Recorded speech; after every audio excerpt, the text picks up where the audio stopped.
Good evening, ladies and gentlemen, and welcome to the beautiful Flathead Valley in northwestern Montana. It is a beautiful night for baseball, and today we have a great battle for you.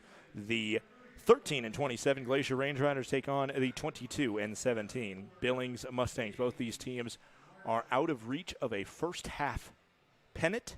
It is right now just trying to boost their overall momentum for the second half as well as get that overall record up, especially for Billings to possibly compete with the Missoula Paddleheads. We're right into the national anthem. We'll give you a little bit more about the game coming up when we return. Don't go anywhere. Again, right back, Mustangs and Range Riders after the national anthem.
Back here after the national anthem is sung, and we will get underway for this battle. We've already mentioned the records coming into this contest with Glacier, 13 wins and 27 losses, and the story for them really have been the past 2 weeks. It's been tough sledding. It has been tough sledding. They had a 6-game road trip to Great Falls where they were only able to take the final game. The July 4th game got canceled, so they went 1-4 on that road trip. Then a 6-game home-and-home series of sorts against Missoula, and things went dramatically south in that contest with the defending champs. They lost all 3 of the first games at home, including the second 2 by 7 runs apiece. And then it was 2 close games and a 15-run bottom of the 4th in the Sunday game that spelled the end of winning chances in Missoula. That was the first ever trip to Missoula for the Glacier Range Riders. And the bottom line right now is they're just not playing well enough, and they made sure to have it coming together before they have 7 straight games at home to finish out the first half. I already mentioned how important it is just in terms of getting momentum, but really, as right now we're having an extended discussion with the something's going on here. We got catcher, we got pitcher, we got pitching coach, and we got a manager. And sorry, this is breaking me out of my flow a little bit. But I believe we might have just been zoomed in on what was happening. Maybe not. But you can see there's a confab happening right now at the pitcher's mound. And we haven't seen anything like this. The home plate umpire is Michael Chuckerman. Tony Prater is at first. Will Stacy is at third. But this is uncomfortable, really, for all involved, specifically the pitcher, who is ready to go and warmed up, and then you have a kind of a lecturing right now.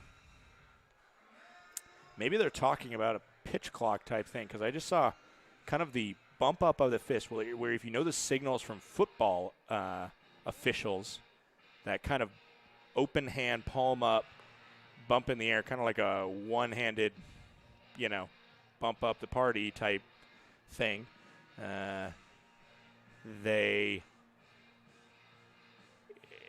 That's the signal in football for reset the play clock. And the only thing we have close to a play clock is a pitch clock. And so it's only on one side. It's only behind home plate, so only the pitcher can see it. That's the difficulty, and the reason why I don't believe until the second half of the season it's actually being firmly enforced, or at least that's what somebody told me somewhere along the lines. But that's what we're having a conversation about. Maybe not. We'll never know, truly. But looks like we will be playing baseball as Rob Hamby gets his warm-ups underway. We'll talk about Hamby, the starter, in a second, but first I'll run you real quick through the starting lineup for the visiting Billings Mustangs. Cruz Taylor, their everyday leadoff man, does it again. He leads off. Jordan Hovey bats second. Jalen Garcia, the defending rookie of the year, bats third. Jackson Raper bats fourth. Jacob Klein fifth. Aiden Nagel bats sixth. And the bottom three are Jackson Pereira and Jordan Barth. Yasnir Loriano gets the start. He has had a lot of success against the Glacier Range Riders this year. Talk more about that when he takes the bump in the bottom half of this inning. And when you talk about success against the Glacier Range Riders, it doesn't go much further than these Billings Mustangs. As the first pitch is low, just a little bit below the zone to the catcher Enriquez, who takes up spot behind the dish today. Cruz Taylor now sees the 1-0. Swings at that one, fouled off. Counts now 1-1. The all-time record between these two teams, 1 win for Glacier, 7 for the Billings Mustangs. It was the second series in franchise history where the Range Riders played 5 games down at Dealer Park in Billings, Montana, and all 5 were won by the Mustangs, a 69-year-old franchise against a franchise that was literally 1 week old. Not big brother beating on little brother. That was grandpa beating up on barely born. No offense. Not calling you old, Billings. I'm saying there's a lot of tradition in the black and red. That one pitches outside. Count goes to 3-1 now as Cruz Taylor tries to get on with that leadoff walk. He has a lot of speed on the base paths, but the Billings Mustangs as a whole don't try and swipe a lot of bags. On the season, they are just 21 for 27. That pales in comparison. That's a third of the stolen bases of Glacier. 3-1, misses outside, and the leadoff batter will be aboard by way of Cruz Taylor, a 5-pitch walk. And I talked about that extended stoppage with the home plate umpire, Michael Chuckerman.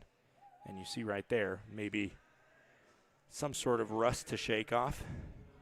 After the national anthem was sung, the hype tape was played, and then we stood in limbo for about 2, 3, 4, 5 minutes. Felt like 5 minutes to me because I was ready for game time, but both me and Rob Hamby had to wait a little bit to get underway, and he opens the game with a walk. Second batter is Jordan Hovey.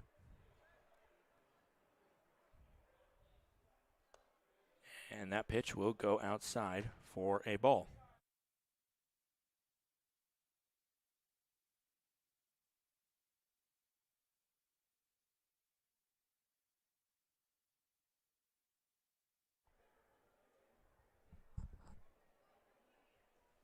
One-0 coming in now. To Hovey, who's DHing today. Cruz Taylor, a couple shakes. But that one finds the zone. Nice spot on the lower outside corner. Count goes now 1-1. No outs here. Runner on first is Cruz Taylor. We're 0-0 in the top of the first inning. There's been 2 games this year out of 12 home games where the visiting team hasn't scored in the top of the first. It has been visitor fun to start off the contest here. And it started with the Billings Mustangs, who played the first ever villain role at Flathead Field. And they played it to perfection A Jackson Raper 2-run home run was what they needed to get the scoring started in the top of the first. They ended up coasting out to a 9-4 lead, and they would end up winning on that after the game was called due to rain after the 6th inning. Ooh, that one just misses zone. Ramon Enriquez tried to frame it, couldn't get the call on 1-2. Instead, the count goes even at 2 balls and 2 strikes.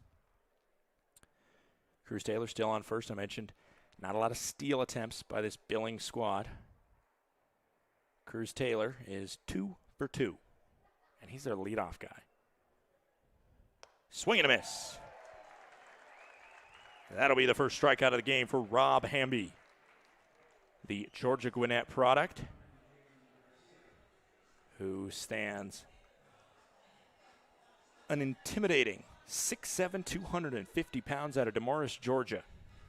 The rookie started his career here for the Glacier Range Riders, and his pro debut was the second ever game played at Flathead Field. A game in which the Range Riders would end up winning. Cruz Taylor will go. Ramon Enriquez will throw, and he got him. Ramon Enriquez to Ryan Cash combines for the 2-4 caught stealing, and 2 are now gone in the top of the first. The pitch was a ball, so it goes to 1-0, but more importantly, I'm sure Nick Hogan and his staff will be incredibly happy about getting that caught stealing. And maybe that's a reason why they don't try stealing that much, or maybe that's just showing a little bit of the rust they have from trying to move on the base paths. Ramon Enriquez is one of a handful of guys that Nick Hogan and the staff are trying to find that second catcher, and the same goes for Billings. They're trying to find their backup catcher. They thought they had it maybe when they picked up former Range Rider Jared Fry after he had one game with Great Falls. But then he showed up and broke his hand immediately. Foul ball. Count goes to 2-1. Jared Fry was the #1 catcher for the Range Riders for the start of the season before they picked up Justin Mazzone and decided to part ways. This one is a high fly ball down the right field side, and it will drift foul. A lot of bend on that one. Would have been much better if it were a kick on a soccer pitch, but not so much on the baseball diamond. Good power, extra bases written all over it until it drifted wide of the right field line. 2-2 is the count now. 2 outs, bases empty. Jalen Garcia, an incredibly successful batsman, is at the plate. .403 batting average. And he's got 7 home runs and 42 RBIs. Third on the team in the homer department and first in terms of runs brought in. 2-2, 2 outs. The pitch as Hamby tries to face the minimum. Time is called by the home plate umpire. We will set in, and we're going to get that exact signal that I just mentioned. You probably saw him there, kind of that bump it up, which is maybe reset the pitch clock or whatever he's talking about. 2-2. Breaking ball is a called strike 3. Ramon Enriquez started running off. Clearly there was a verbal strike 3 call of some sort by the home plate umpire. Took a second for us to see visual, and it works out all the same. A backwards K makes up 2 strikeouts in that inning, as well as a caught stealing. Hamby faced the minimum. It's 0-0. We head to the bottom of the first.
Here in the bottom of the first, let's go over the starting lineup for your Glacier Range Riders. It's Ben McConnell to lead off. Ryan Cash bats second. Sam Linscott bats in three-hole cleanup is Brody Wofford.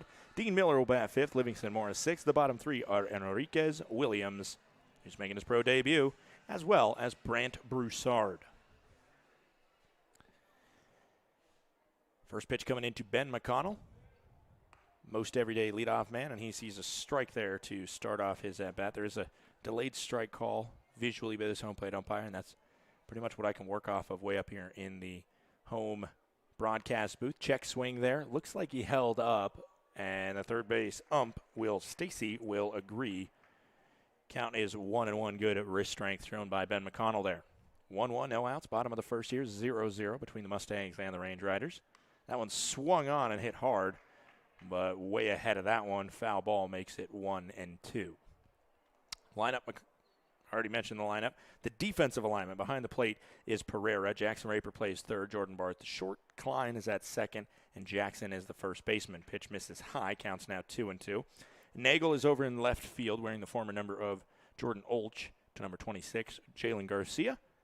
Pretty much everyday center fielder is in center field, and the everyday right fielder, Cruz Taylor, will stay in right. This one is a high pop-up. It's going to be a souvenir, and it's off the hand of a guy went out there bold with the one-hand technique, no glove. He had a beer in his left hand, and it came in and out. It would have been an error on him, but he went and scampered to pick it up, and maybe he would have just made it in time if he had to throw to first, as that one's a foul ball just back into the catcher. Count stays 2-2. Still got a good applause from the crowd, as I think he maybe put his hand right over his, whoever the woman next to him is. Assume a wife or girlfriend, as well as a kid there as well. So good protection from him. That one fouled up in a similar area, and it will ricochet up and around and eventually fall into a fan's grasp as well. Yasnier Laureano is the starting pitcher tonight. He's a man. He has had good contests against these Glacier Range Riders. His first start of the season, he threw 6 innings and technically had a personal no-hitter because watching his pitch count, obviously, and it was up a little ways and still early in the season, Jim Riggleman opted to protect his man and pull him out with that 6-inning no-hitter. Another foul ball as Ben McConnell swinging it hard and making some sort of contact. So he had that great no-hitter performance, and then he almost outdid himself when he pitched really 5 solid innings and I believe carried a no-hitter into the 5th inning before they finally touched him up and forced him to exit. Another foul ball. This pitch, or this at-bat, is at 10 pitches from Ben McConnell, who led off yesterday's game with a home run, the second of his season. 2-2. This one carrying out to right field. It's back at the track, and it is gone. Ben McConnell, for the second straight game, slams a yamma jamma over the right field fence. A home run for the leadoff man. He has all the speed in the world, but if you give yourself a round tripper, it doesn't matter how fast you move around. Ben McConnell makes it 1-0 in favor of the Glacier Range Riders. Goodbye, baseball.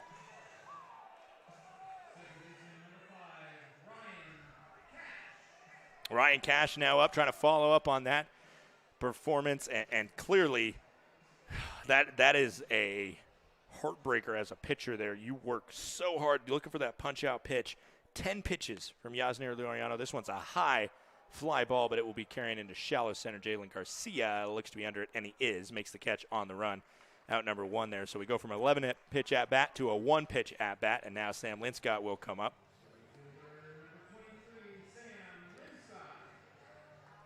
But just looking for that punch-out pitch on 2 strikes, so many. And kids watching at home, number one thing you need to learn if you're going to be a batter at a solid level is making contact. Making contact, staying alive. Those 2-pitch foul balls, you didn't get to see it from Ryan Cash there as he flew out on the first pitch, but that's somebody who's made a living off of it, and Ben McConnell as well. The more he's able to do that, the more successful he'll become because when he puts it in play, there's always a chance he reaches.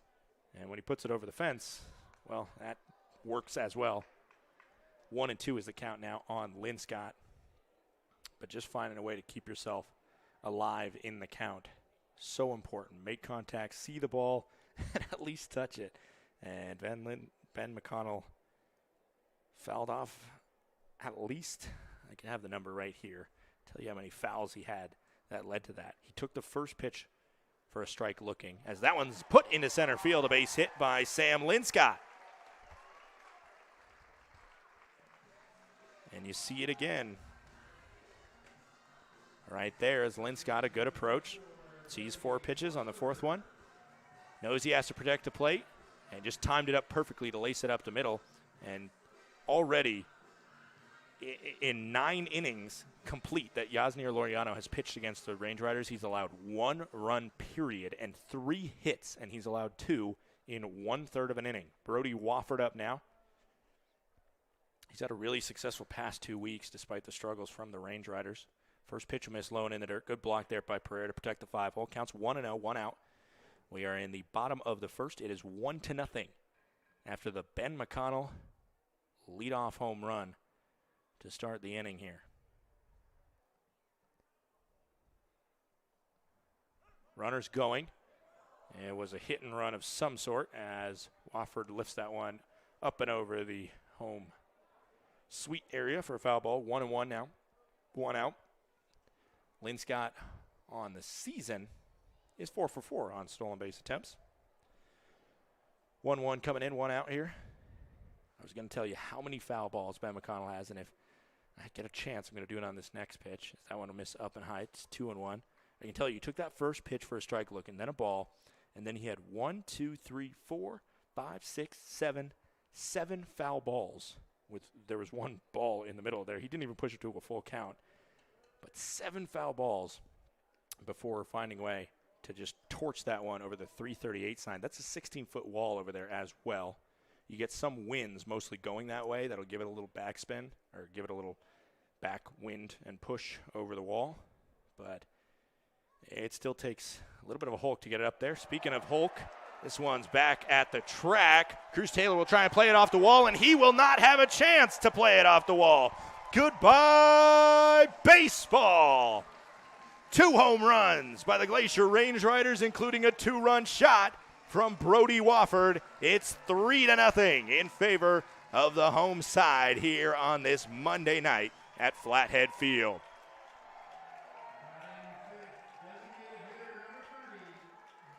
Linscott along for the ride, and what? It is the version of the announcer's jinx that you like to be on way more than the one where you say this guy has never struck out and then he strikes out. That one you say it's hard to hit a home run over that right field fence, and next pitch, boom shot. 3-0, Range Riders. Chin music there. 3 hits in 9 innings now. We're still through 1/3 of an inning. It's 3 hits and 3 runs against Yasnier Laureano.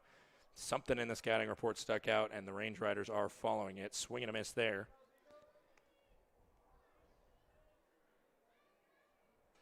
By Dean Miller. 1-1, 1 out is the count. And the outs. Miller swings and misses at that one. It comes out of the glove, but it does not matter on this pitch. 1-2 now is the count for Miller.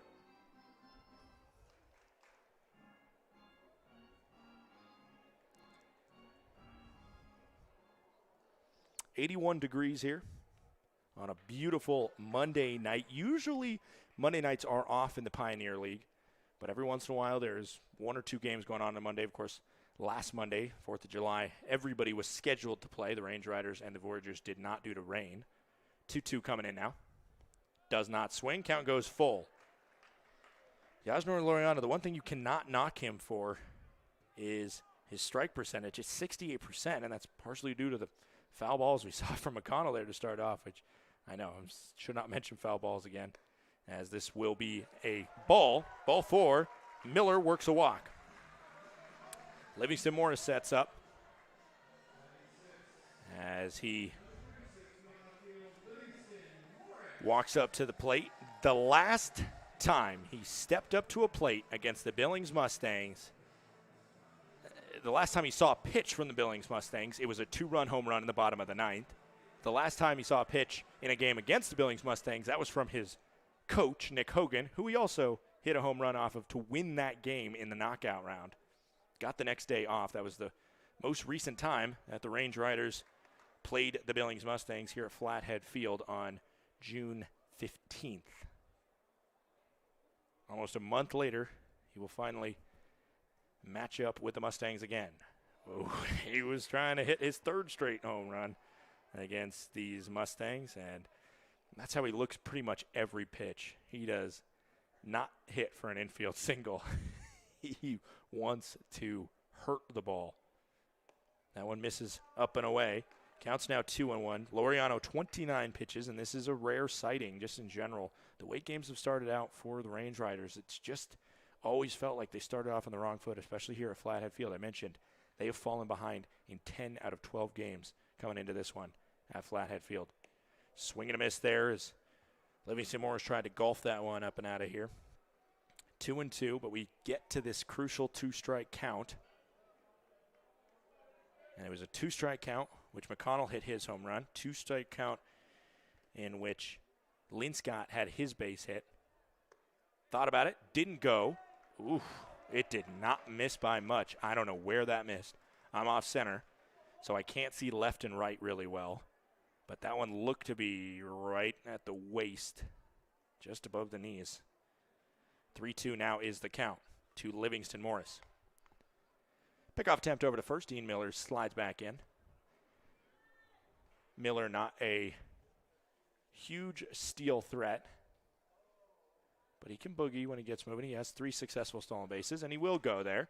But it will be ball 4. I believe that one was high.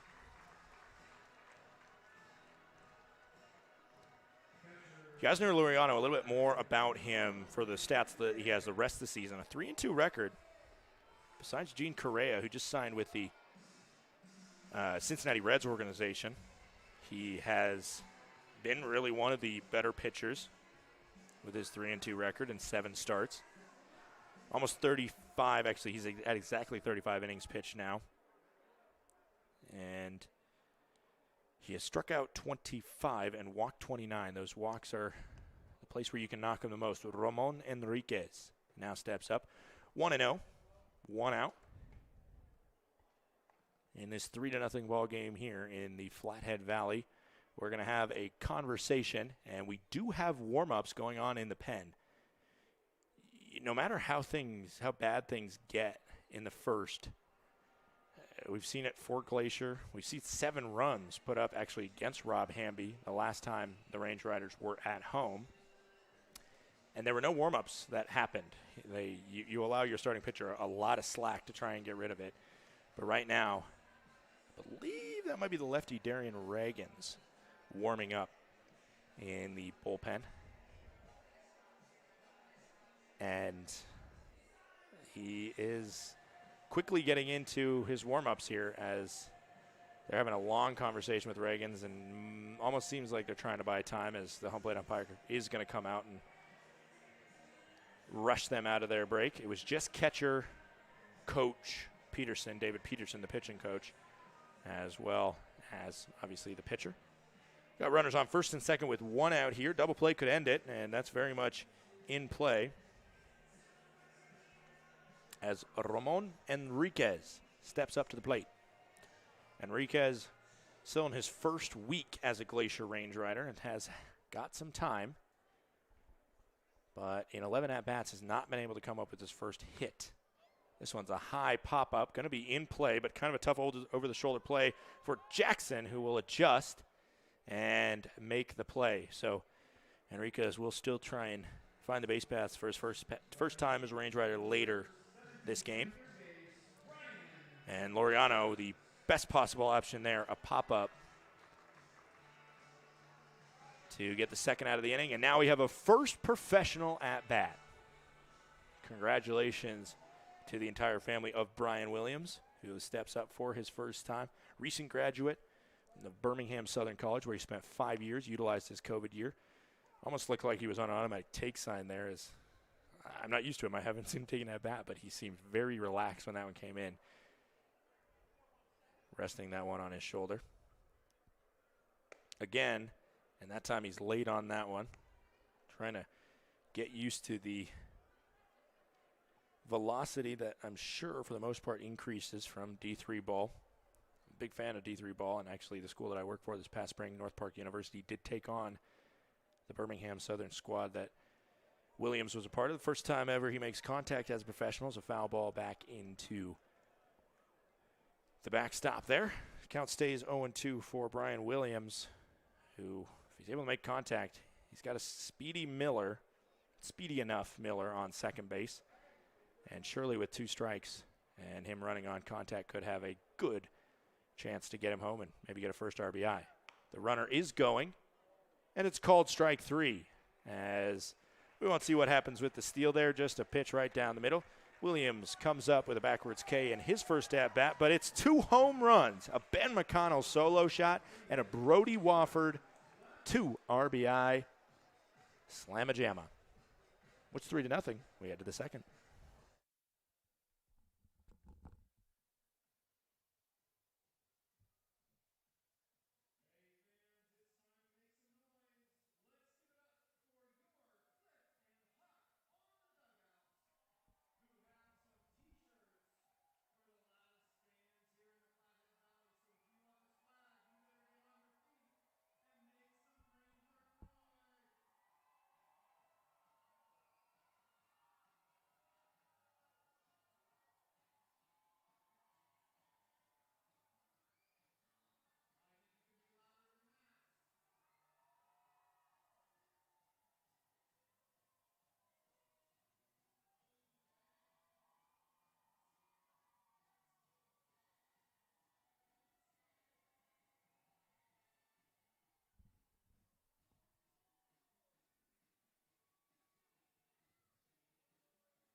The man who owns, well, a lot of the record books here at Flathead Field leads off this next inning, Jackson Raper.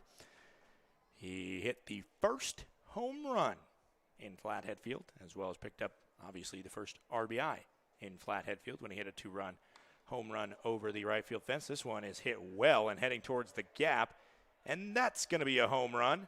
It's off the netting in front of the scoreboard. Goodbye, baseball. It's 3-1. Well, he loves playing at this ballpark, and it is a deafening silence here at Flathead Field as Range Rider faithful were loving the the bottom of the first and the top of the second. Yeah, not so much, clearly. Jacob Klein now, the second baseman, is up. This is the quietest I've heard it by far, even when a home run has been hit the other way. There's been kind of groans. At least you hear the voices of displeasure against. But for that one, it is just nothing, an abyss. And that's the 7th home run of the year from Jackson Raper. This is outside. Counts now 1-1. I try and hold on to what I'm saying, especially on those ones that look like they could be strikes because of this brief delay by our home plate umpire, Michael Chuckerman.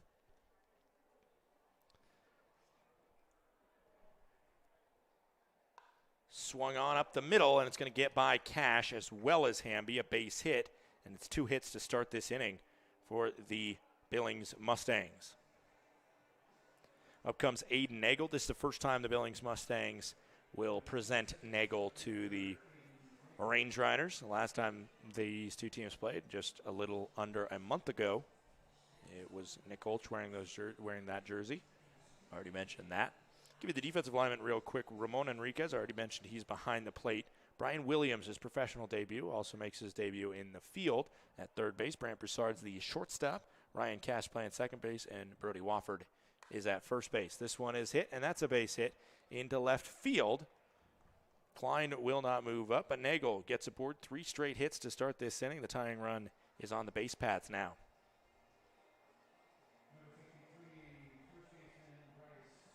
Bryce Jackson, the first baseman, stepping up.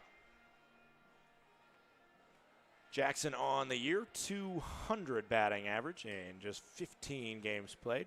Another man making his debut against the Range Riders, has not seen the kids from Glacier. Wearing the number 53 jersey is Jackson. Playing first base is the left-hander, the Millersville, Maryland native. And he actually won the home run derby a few nights ago. Not the home run derby, the knockout round, home run shootout.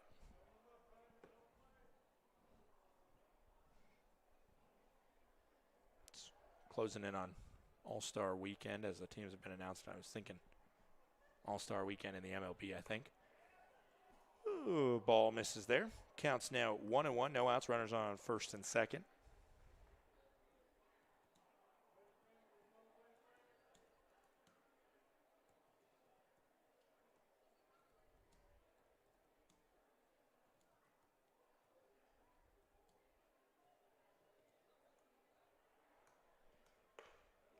That one hits the zone, called strike. Counts now 1-2. This is the deepest a batter has gone, seeing just 3 pitches as we saw a first pitch home run, a third pitch single, and then a first pitch single. Those have been the results of the first 3 batters we've seen here. Not really worried about pitch count right now as Hamby, but just trying to get out of this 2-on, no outs jam. As the pitch goes outside, it is 2-2.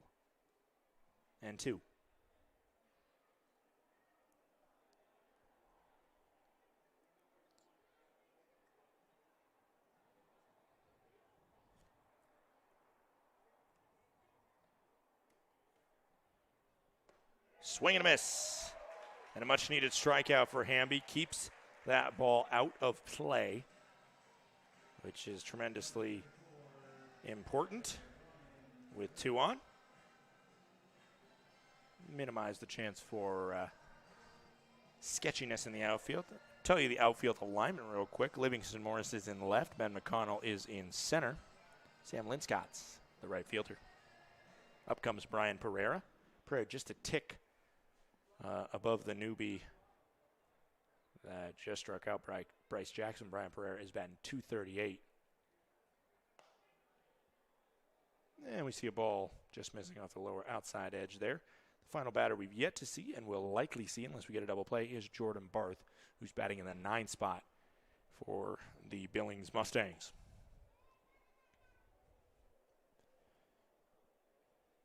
One out, 2 on. Swung on. Heading to right field. Linscott makes the grab, tries to double him off, but will only be able to throw to Wofford a little bit on target. Almost caught Nagel, cheating a little bit too far, and that was a confident and challenging catch from Sam Linscott, who trusted the shoe-top level glove that he put down to come up with that, and then had to shrink down, grab that ball, and then out of a condensed stance try and throw it into first. Just a little bit offline, but Linscott and McConnell make up a really good outfield duo. And Linscott gobbles that one up. We got 2 gone in the top of the second as Hamby tries to limit the damage.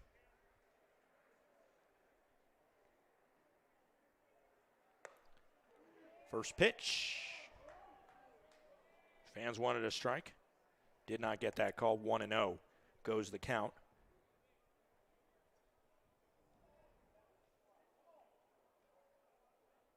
Jordan Barth stepping into the 9th spot, a big spot here with runners going on contact. Jordan Barth, since arriving, has been solid. 280. 1 home run and 8 RBIs, though. That is part of the reason. Well, it's cause and effect there. He is usually batting near the bottom of the lineup, so thus the reason he only has 8 RBIs. Thus, even though he has some good hits, fair amount of hits, a good batting average. It's because he plays in that second leadoff spot a fair amount. 1-1 after the foul ball, 2 outs. Runners on first and second. Swing and a miss there from Barth. The Augustana University Viking is a D2 school in South Dakota.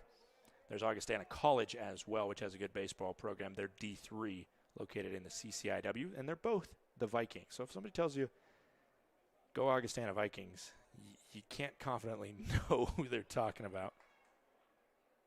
As this one is a foul ball, and it goes between the legs of Barth.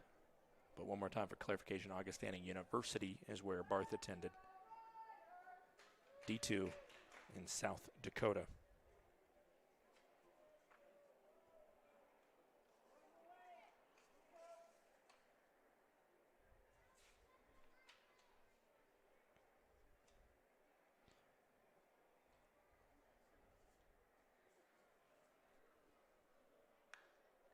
One-two is swung on, fouled up and out of play. Count stays 1-2 for Jordan Barth.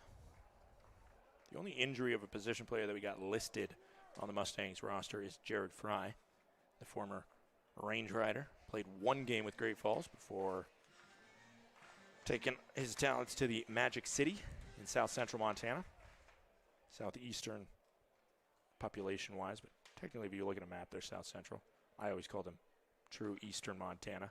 They are the capital of eastern Montana, essentially. Swing and a miss there. Hamby allows a leadoff home run to Jackson Raper. 2 singles, but then strikeout, line out, strikeout. Hamby gets out of it, 3-1. We head to the bottom of the second.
It's Brant Broussard to lead off the second inning. Yasnier Laureano needed the mound visit that he got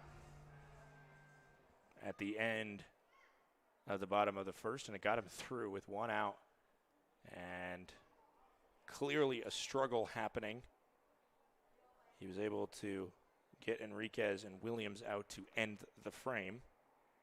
There were runners on first and second after 2 straight walks. This one misses outside to Brant Broussard. Broussard, such a good player, one of the leaders on this team, according to Nick Hogan. .261 batting average for him. Foul ball. 1 home run for Broussard. We saw it in the last home game. He's got 15 RBIs as well. In terms of runs scored, I said at the beginning of the season in a tweet, if you go way back on my Twitter account, that Brant Broussard would be either him or Ben McConnell would lead the team in runs. And currently, if we update where I'm at with that, it is Ben McConnell that is running away with it, but Brant Broussard right in the mix for that second place spot. Just 3 behind Ryan Cash. Now it skips in the dirt. We got a full count now for Broussard. He's found a home at the shortstop position after the injury to Gabe Howell. 3-2, no outs coming in to Broussard leading off this inning. Swings on that one, foul ball souvenir written all over it. 3-1 is our score.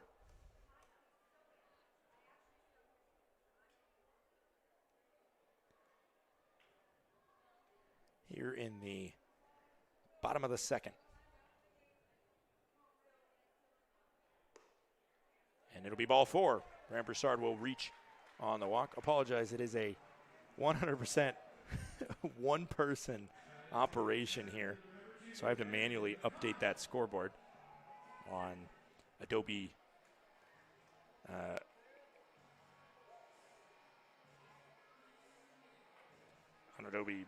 I'm forgetting what it's called. Adobe Photoshop, that's what it's called. It's a temporary fix as we hope to continue improving the camera angles as well as the scoreboard and the broadcast, every part of it as this season goes on, but a work in progress. Steps every day. That's our motto here.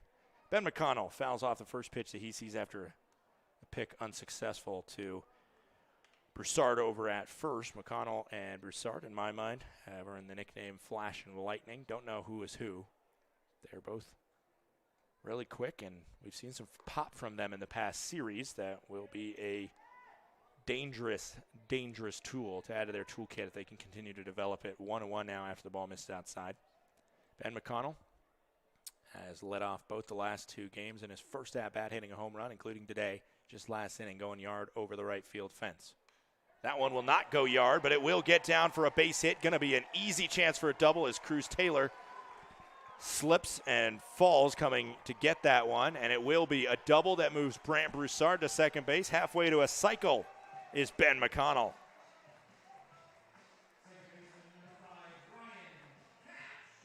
Ryan Cash comes up. 0 for 1 is Cash.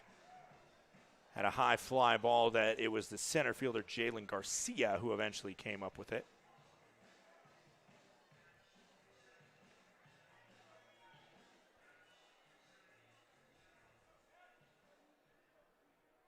But Cash is a hitting machine. He prepares to see the first pitch, does a switch hitter, batting out of the right-handed batter's box. First pitch will miss outside. Ball makes it 1-0. Laureano about to throw pitch number 50 upcoming. In that first inning where he really struggled, he threw a total of 38 pitches. I've already mentioned the rules in some summer collegiate leagues before, as that one will be a high pop fly. Looks to stay in the yard, but it's going to be a long run, and it's going to land. It's going to land in fair territory. One will score, and it will be an RBI double from Ryan Cash. He channels in on the Bermuda Triangle, and it's all money for our second baseman as he brings home Brant Broussard. You just have to say it. It's Ryan Cash. I mean, it's right there in his name. It's 4-1 as Cash brings home his 27th RBI of the season. And those are just the plays that have not happened for Glacier in the first part of the season. You expect some of those just kind of freak plays where he didn't get the contact that he would have wanted, but he just put the ball in play, and maybe something goes your way. We've seen some errors that have been fortunate to go the Range Riders' way here and there, but that happens everywhere. That one just one that Barth, Raper, and Nagel all not expected to make that play because it's so high and it's so difficult for them to try and track.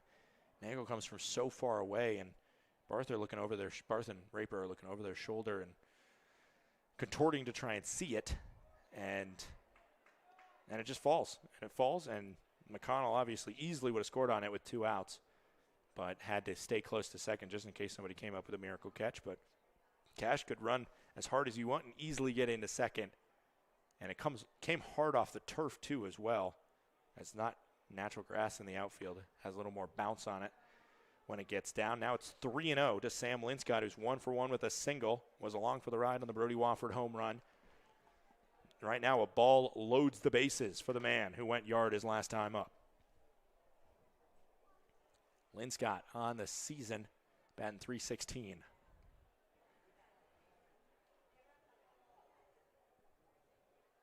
3-0, swings on it, gets the green light, and will score a run. But a 6-3 ground out means an RBI, but no reach base, and does the job.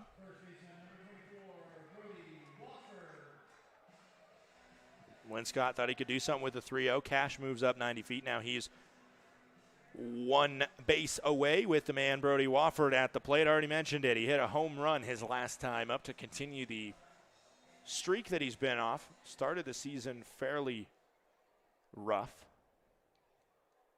for his standard at least, but got his batting average up to .287 as he hits the first pitch high into left field. Should be enough to score Cash. A running start able to be gotten by the left fielder, and no chance for it. A sacrifice fly will bring home Cash, and you get runners on second and third with no outs, and you want to be able to bring both of them home. The Range Riders able to do that, as well as bring home a bonus run in Ryan Cash. Sacrifice fly empties the bases, and it's Dean Miller who is 0 for 0 with a walk today. Another 3-spot at least put up by the Range Riders here to answer the solo home run in the bottom or in the top of the second. Dean Miller, first pitch he'll see from Yasnir Laureano will be Laureano's 56th, and he'll take it in the upper part of the zone for a called strike. I encourage everybody, whether you're from the Flathead Valley area or whether you're from Billings and you're interested in baseball or just one of the parents of either of these teams' players at home, go check out the Daily Interlake, which is one of the local papers here in the Flathead Valley. Check out the Daily Interlake's article by Fritz Neighbor, Miller's Time, 2019 Red Sox draftee chasing baseball drive. It's a feature on this man, Dean Miller, talking about growing up in Riverside, California, playing 83 minor league games in the Red Sox organization, the injuries that happen to all young athletes, as well as, of course, COVID and the effect that had on the seasons, the season that didn't happen and the career of these players and how it's incredibly tough, anything that disrupts playing every day. And for Dean Miller, still working on his baseball dream, and clearly, as you mentioned, in this article, the reason is he has that raw talent that can get in places. Hits it up the middle there, but the shift was on, and so Klein was ready for that from Dean Miller. Another 3-spot, however, put up by the Glacier Range Riders. It's 6-1. We head to the third.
Welcome back to Flathead Field, one of the most gorgeous baseball facilities in the entire country. I don't know how many baseball facilities there are outside of the U.S. Of course, there's quite a bit, but the most are located in America here. So I'm confident in saying it's one of the most beautiful baseball parks in the entire world.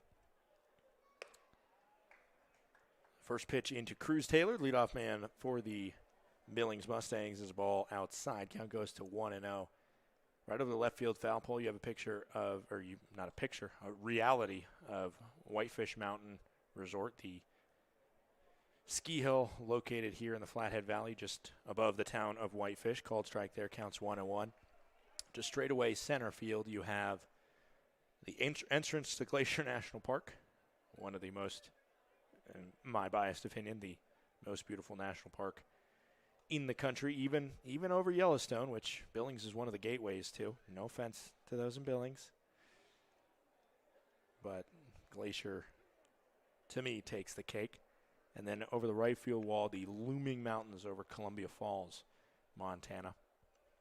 That even for the mountains that you see just around the area, or the hills kind of around the area, they just seem like they come out of nowhere into the sky, similar to Pikes Peak in Colorado Springs, the home of the Rocky Mountain Vibes in this conference, or in this league, not even in this division. I think I was mentioning some college baseball earlier. Got me thinking about conferences. The wording is also different. 2-2, no outs here to Cruz Taylor. Swung on and missed. And Taylor swings his body back to disappointedly take his walk to the dugout and almost twisted his ankle bad there, frustrated with himself, but luckily for him did not turn that frustration into an injury there. And not too many jeers from the fans here. The only player they've really gotten on, and I think it was kind of a friendly back and forth, was Watley of Missoula, who does the toe taps over home plate. And he's a character, and the fans embraced it. Ball up and away to Jordan Hovey. 0 for 1 today as Hovey struck out swinging.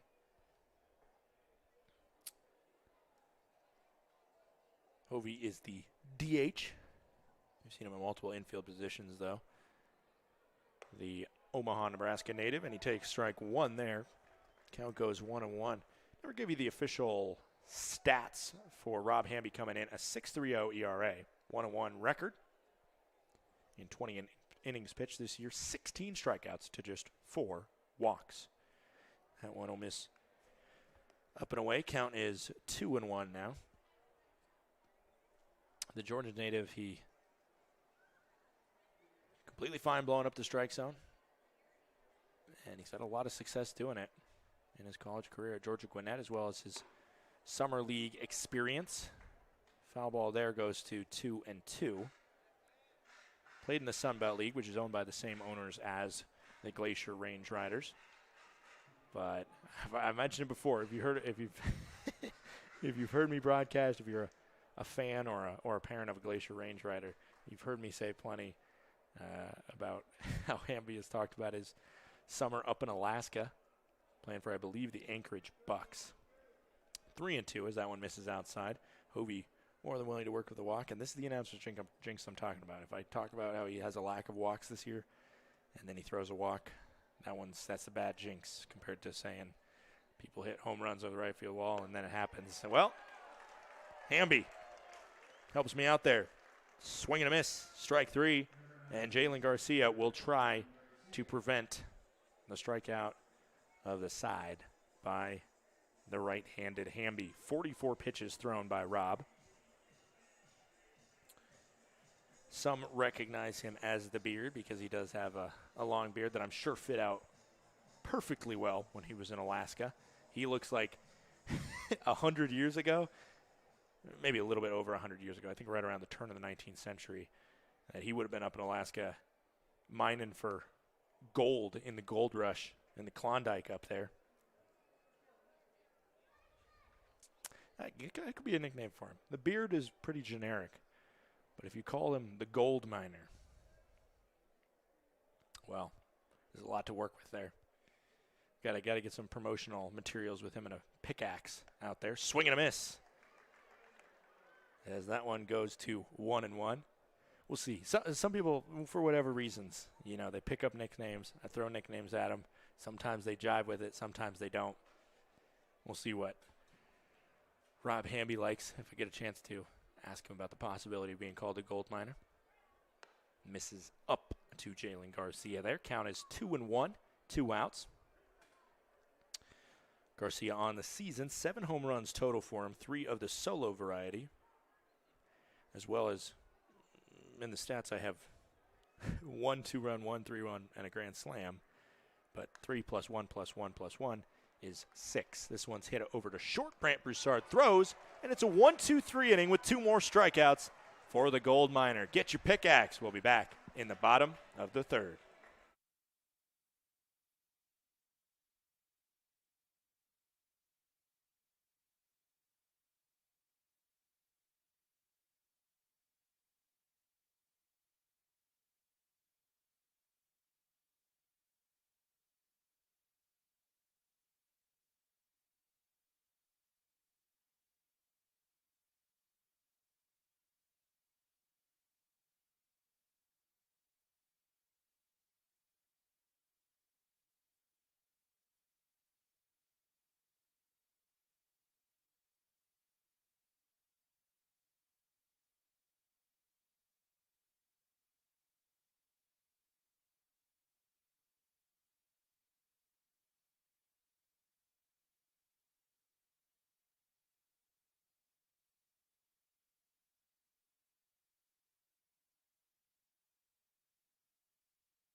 Back here in the bottom of the 3rd, Livingston Morris steps up, his 2nd time seeing the Billings Mustangs today.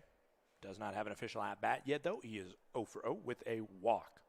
Was stranded at first in the 1st. First pitch in the zone to Livingston Morris, called strike count is 0-1. Has a quick little verbal check with the home plate umpire. Nothing too feisty there. Thought about it, didn't go. That one's high. Counts 1-1, no outs here. Bottom of the 3rd inning. And again, my bad, the scoreboard is under my control, and that is 100% my fault. Got so excited in the 2nd that I forgot to update it. I'm also tweeting as well. If you want to understand the life as that foul ball makes it 2-2. If you want to understand the life of working in minor league baseball, man, I would encourage you to take a trip down to any of your local minor league ballparks and just follow around somebody for the day. That one misses. Did not look like it missed by much. Laureano, apart from the fact that the Range Riders have hit him fairly hard here, made good contact with a lot of the pitches, he has not gotten the calls to go his way. That one swung on, up the middle, going to be a base hit. And Laureano really wishing that last pitch was a called strike there. And that's something, the first ejection in franchise history, actually happened at Dealer Park in Billings, where Nick Hogan was complaining about kind of this exact same thing. 2-strike pitch, it comes in, Nick Hogan thinks it's a strike, the pitcher thinks it's a strike for the Range Riders, it gets called a ball, next pitch, home run. That happened twice in the games in Billings.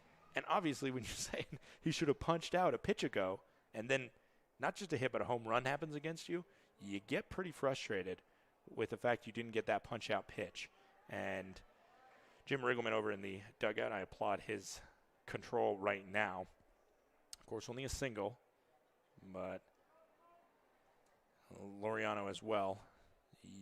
You need calls to go your way. That's just 100% part of being a pitcher, and he hasn't really had any, but this might go his way as this one is hit over to third. It's bobbled, and it's going to be a safe play at first. We will keep our head up to see if that is an error, and it does immediately get called an error because he should have at least gotten one, should the third baseman Raper there. He went over there, and then he kind of was falling as he grabbed that because he was going to make the throw from his butt, essentially, or kind of as he was falling down. But I think what our official scorer saw there is that he didn't need to go to the ground, and that's why they called it an error. And now for the second time in his professional career, Brian Williams will step up with 2 runners on, first and second. This time he's got no outs to work with, however. A third baseman in his professional debut. That one will just miss his knees. Count goes to 2-0. 70 pitches thrown by Yasnier Laureano. We got Reagans warming up in the pen again. Looks like the end might be near for the right-handed starter from Billings, Laureano. 2-0 pitch with no outs. Runners on first and second. They're not holding the runner at first, obviously. This one's swung on. Going to be to second. Another bobble. And the throw to first is in time.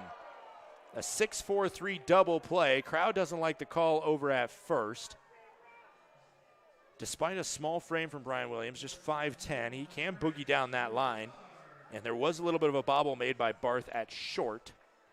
The runner does advance, but Brian Williams not too pleased with himself after grounding into that double play, and it goes from 0 outs to 2 outs. Still a chance, though, for Broussard to pick up an RBI, batting in the 9 spot. First pitch misses low and away, skips in the artificial turf. Count goes to 1-0.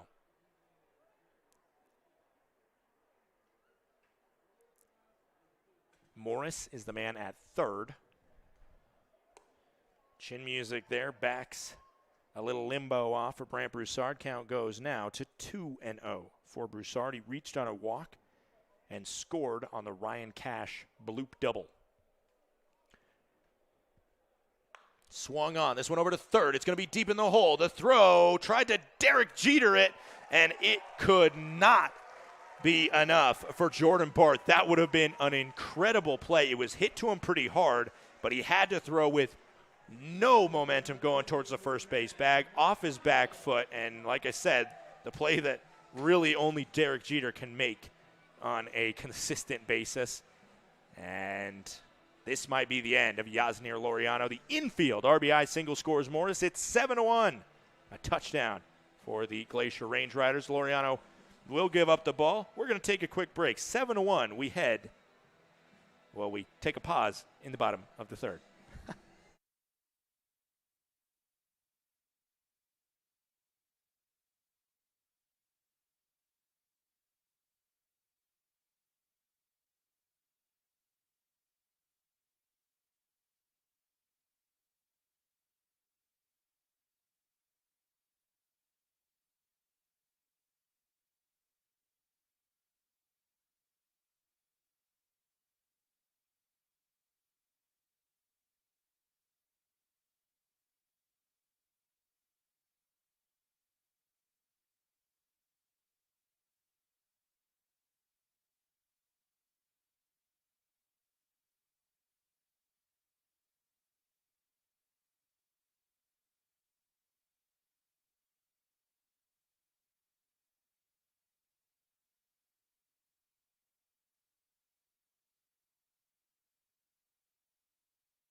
Back here in the bottom of the third, it's 7-1 in favor of the Glacier Range Riders.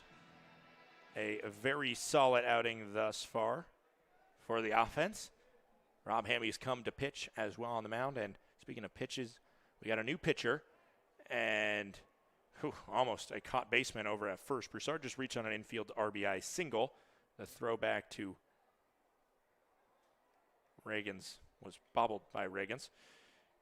But doesn't matter. Pitch was a swinging strike by Ben McConnell, who's 2 for 2 today. He's got a home run and a double. Man, they can easily get a triple. Pickoff attempt over to first, not in time. Well, I should say in time, but just a little bit high as Broussard is a little bit antsy over there. He just almost got a snap throw down to first that got him. And then he took a jump and almost got caught by Reagan's there, the lefty. Another pickoff attempt over to first as the crowd now sick and tired of it. A couple boo birds come out there. 0-1 is the count, 2 outs, 7-1 here, bottom of the third inning. The Range Riders lead the Mustangs. Pitch there, misses. Low and inside. A little bit of the scoring summary thus far for the hometown Range Riders. As the 1-1 comes in, it's a foul ball.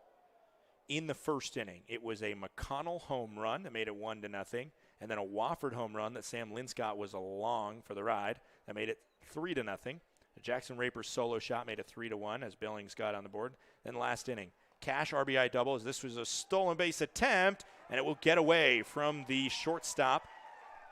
The ball missed, so it's 2-2 now, 2 outs and a runner in scoring position in Broussard. Successful stolen base.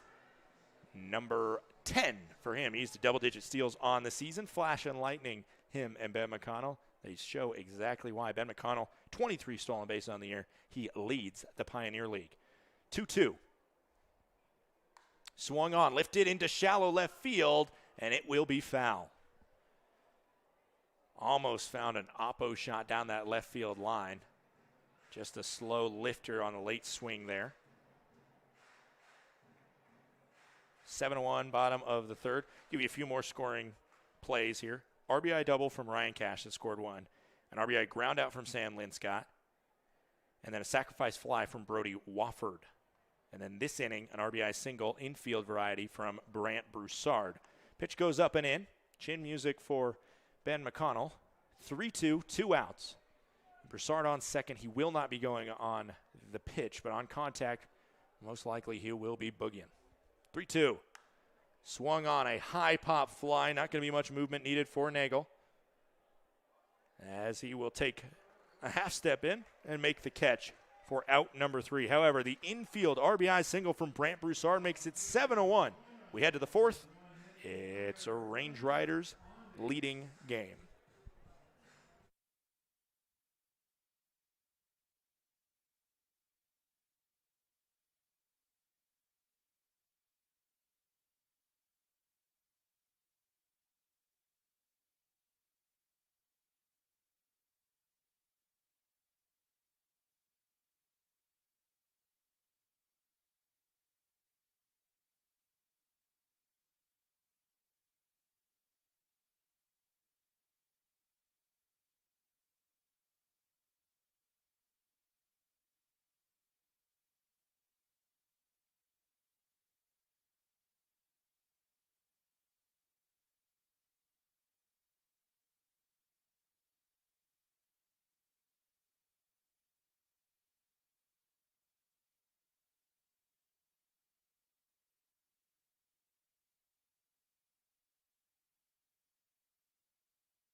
Back here on a beautiful 79-degree day in the Flathead Valley. Just dipped below the 80-degree mark, and luckily here the sun does not come into my booth. It sets right behind me, so my booth actually provides some much-needed shade for the field, as maybe you have a good view of it on the broadcast, but the shade has made its way just past the pitcher's mound, so pitcher and batter are both chilling, as well as umpire in the black here. He was looking around at something there. Home plate umpire was Michael Chuckerman. I don't know if somebody shouted out his name or something. Ball makes it 1-0. This one's going to be hit over to first. Hamby's going to have to cover the bag, and it will be Wofford that comes over himself. Scared the crap out of Hamby, I think, as he didn't want a collision with Wofford. And he also didn't want to tweak his ankle there. He is a big, tall man.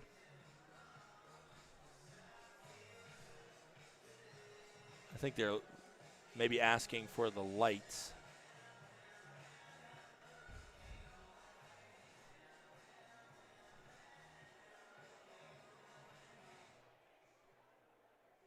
As Nick Hogan's going to have to make a call real quick to ask for the lights.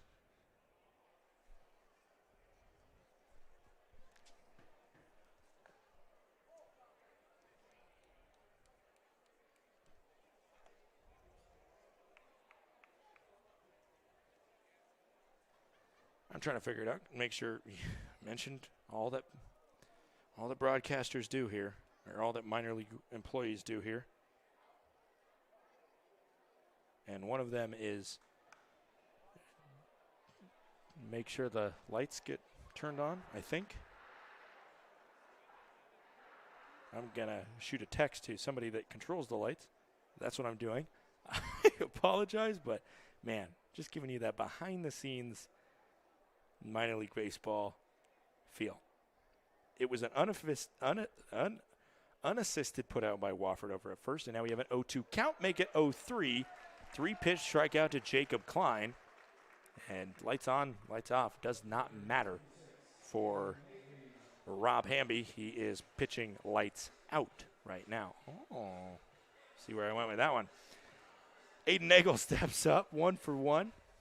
Singled on a line drive into left field. He was stranded at first. That was part of that bottom of the top of the second that started really sketchy for Hamby and the Range Riders. A solo home run by Jackson Raper, then 2 straight singles, but he got himself into check very quickly and got rid of the next 3 batters. This one, another single for Aiden Nagel. It's fired into right field.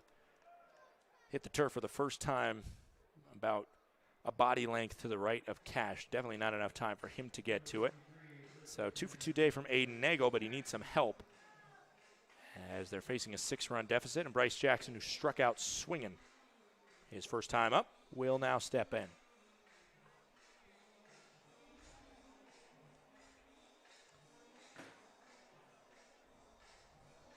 Top of the 4th inning here.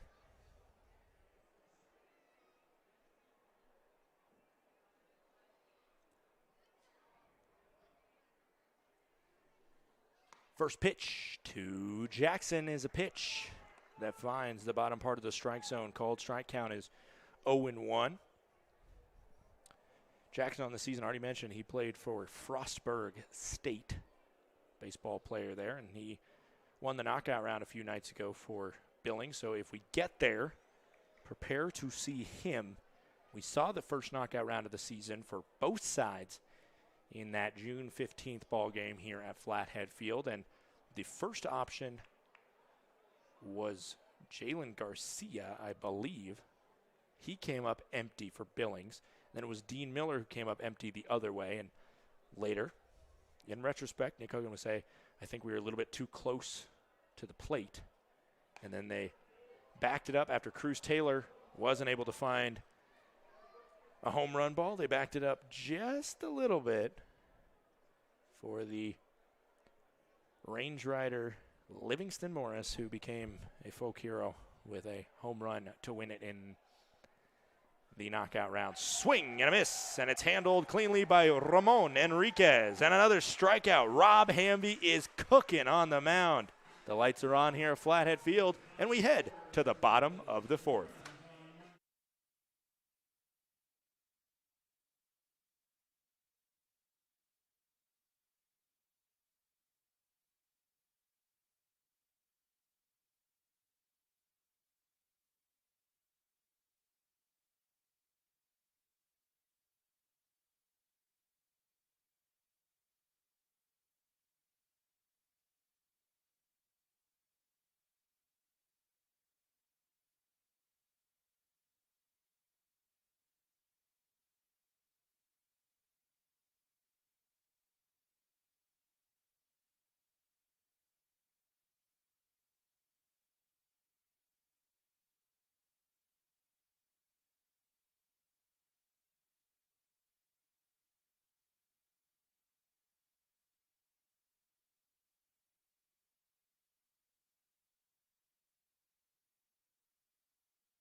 We're back in the bottom of the fourth inning. It's 7-1 in favor of the Glacier Range Riders. We'll see Ryan Cash's right-handed alter ego bat for the first time.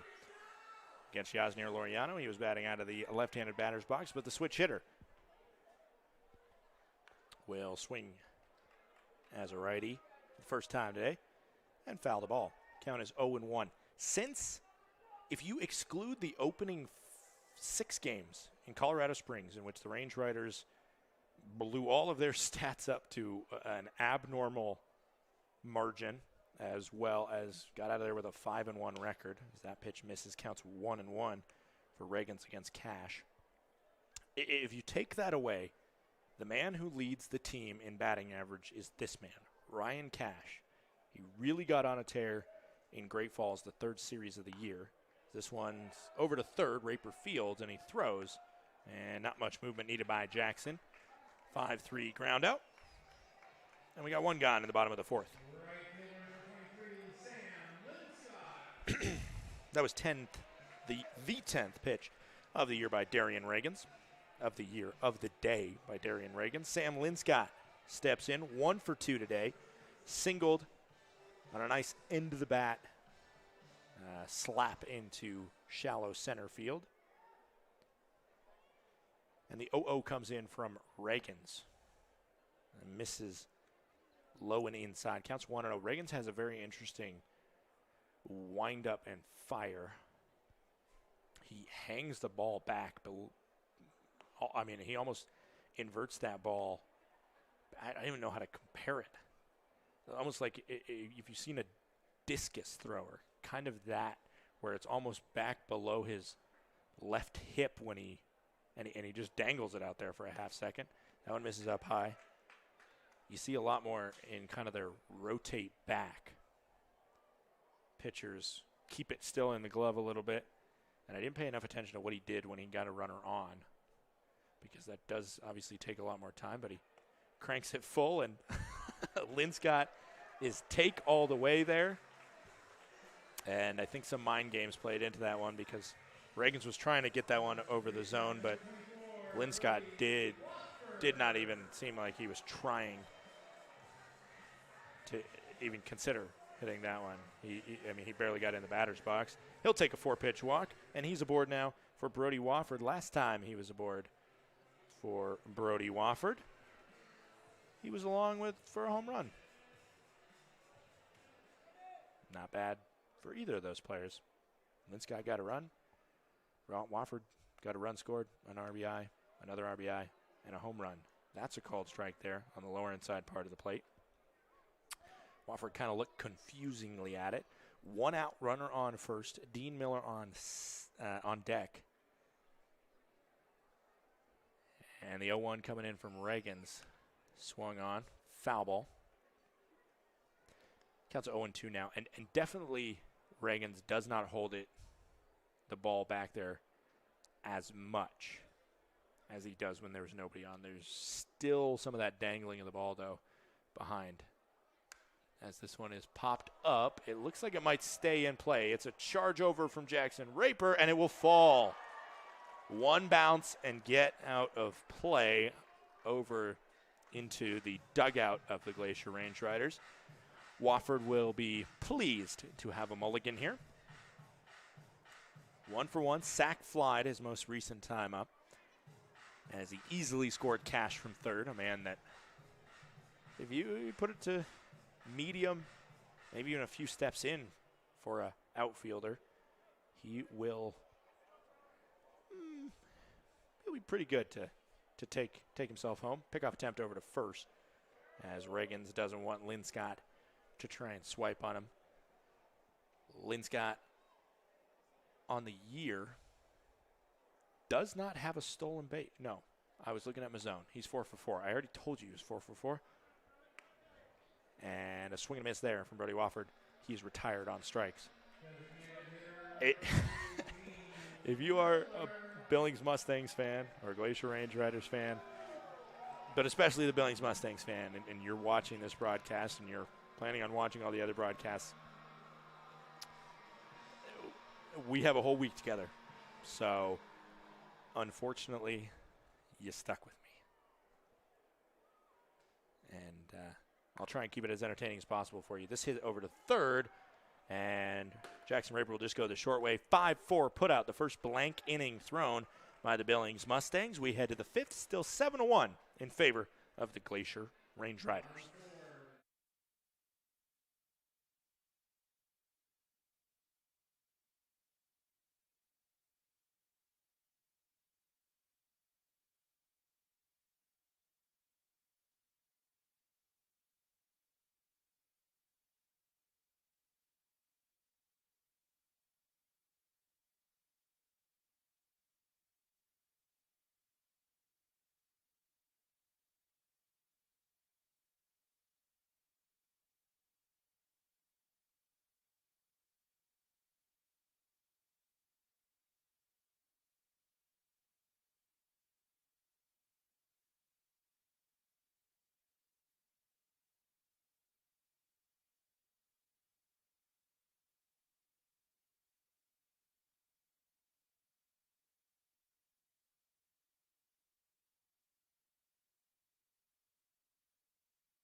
Back here on the bottom of the end of the bottom of the fourth. It's the top of the fifth. And it's the Billings Mustangs up to bat. It's Brian Pereira, the number 8 batter, that will step up to the plate to see Rob Hamby for the second time today. First pitch, said that it missed.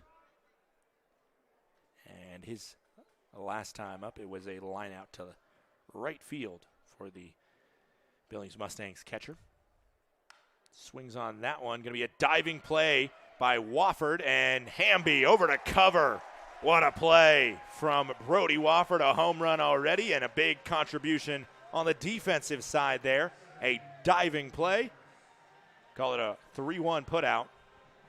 And something that a couple times we saw early in the season with Rob Hamby, he's pitched pretty well consistently, other than the 7th spot put up on him by Missoula last week in the first inning.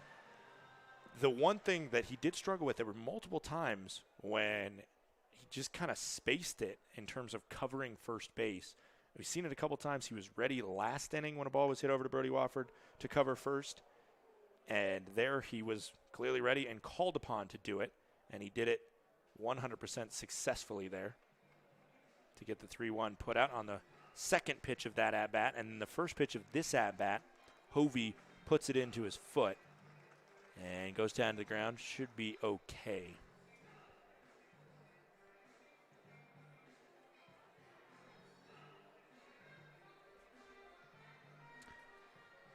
Foul ball makes an 0-1. 1 out for Jordan Barth. I think I said Jordan Hovey. It's Jordan Barth. Excuse me. He's a Minnesota native.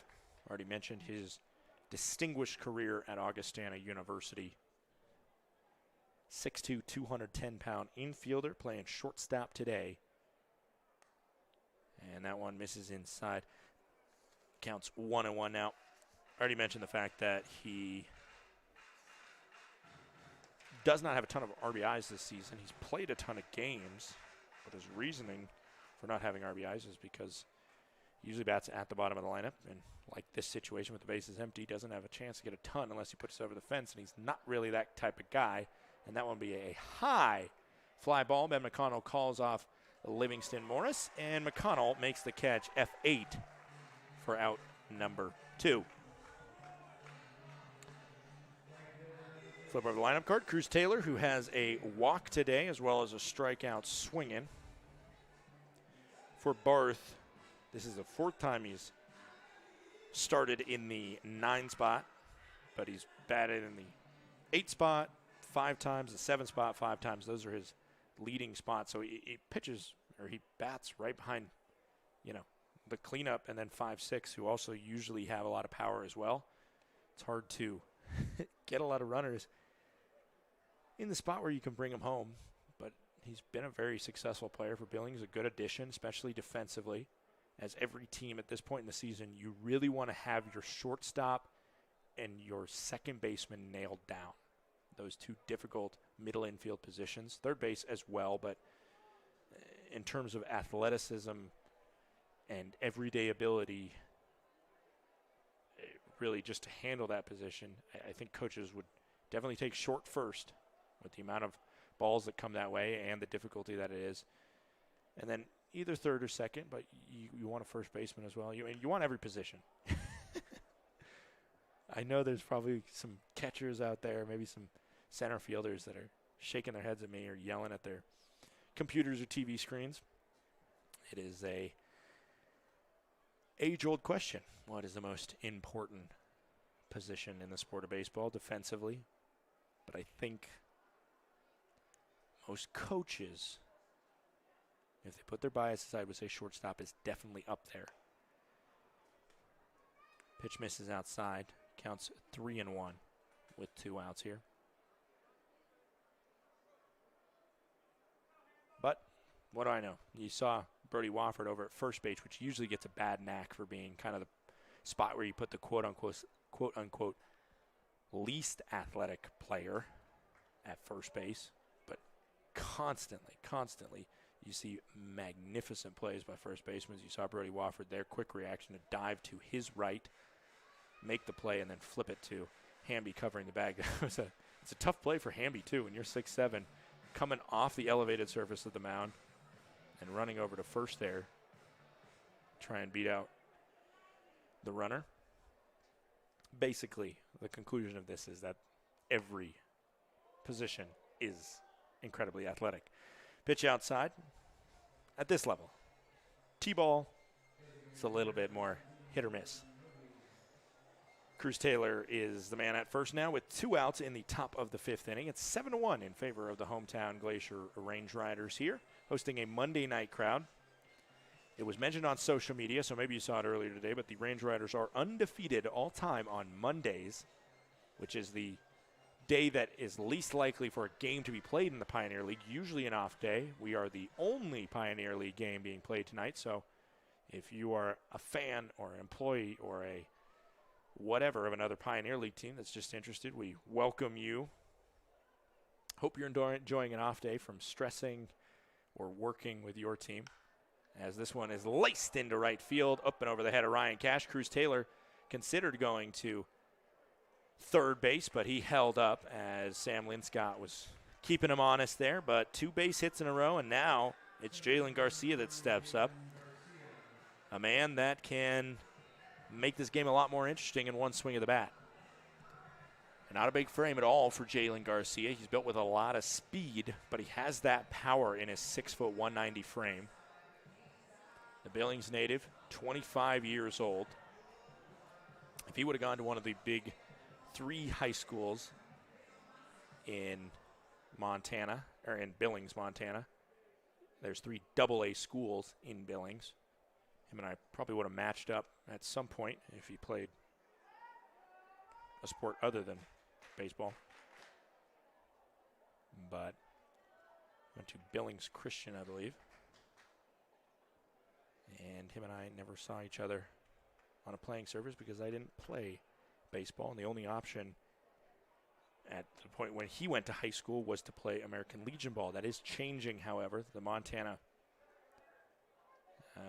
Athletic Association recently confirmed the ability to add baseball for different schools. And that's a huge breakthrough and, you know, a great coincidement, if that's a word, for the Glacier Range Riders. They add this team, and in the next year there are different teams approving, you know, the extension of baseball teams to their athletic options.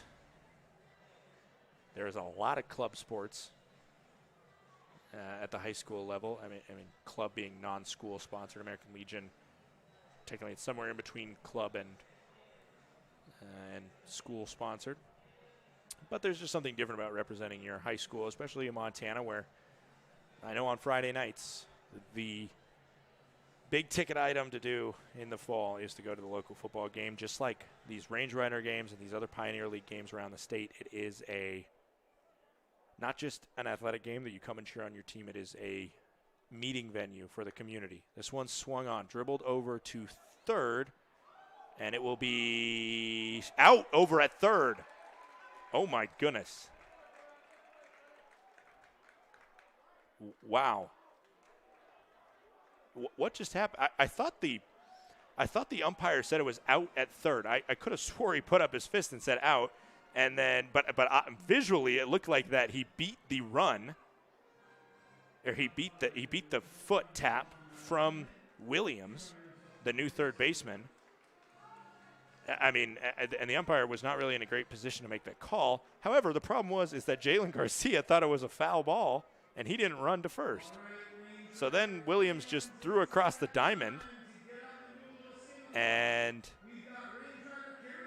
Brody Wofford caught the no contest, essentially, just kind of lob from Williams. I might need to watch that one back. That was weird, and it was very much safe from my vision at third.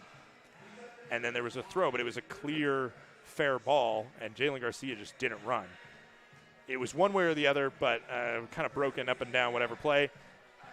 Jalen Garcia is still taking his warm-up swings, and Rob Hamby and Brody Wofford and Nick Hogan are on the field. They do call it out, and Jalen Garcia is mad.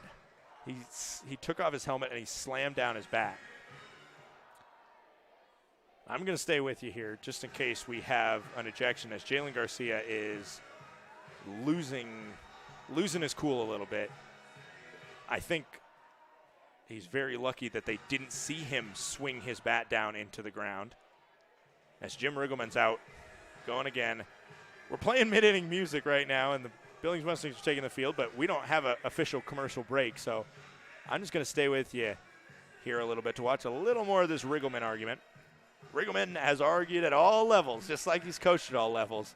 So he knows how to do it like a pro, and he's trying to weasel his way into the ear of the home plate umpire, Michael Chuckerman. He's still going at it. On Saturday night in Missoula, the Glacier Range Riders were a part of a hat trick of ejections as 2 Paddleheads coaches got ejected, as well as Nick Hogan. And, you know, I was there watching, doing some social media. Obviously, we don't have a radio broadcast on the road, but they were both calls that the umpires. There was a good argument for the coaches, is what I'm saying.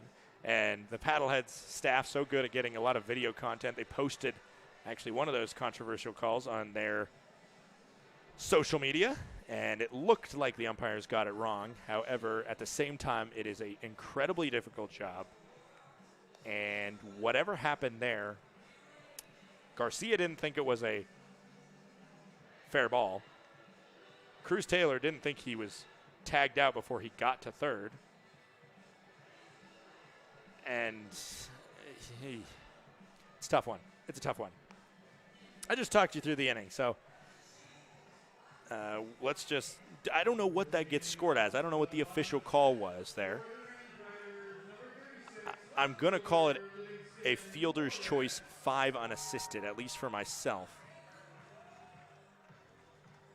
But I think our official score over in the other side of the split press box is probably racking her head trying to see what just happened, because they didn't make it clear. They just said it is out. Somebody's out. First pitch, start to the bottom of the 5th, 7-1. I'm glad you're staying with me here because, man, if I'm not losing it, sometimes, you know, the calls on the field, while I think in total, I didn't have a great angle whether that was fair or foul, but with Jalen Garcia not running that out, I mean, eventually he was out no matter what happened at third. Check swing there by Livingston Morris. The appeal over to first said he went.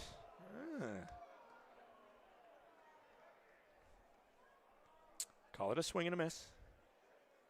Counts 1-2. No outs. Base is empty. Darian Reagans. They're on pitch number 23.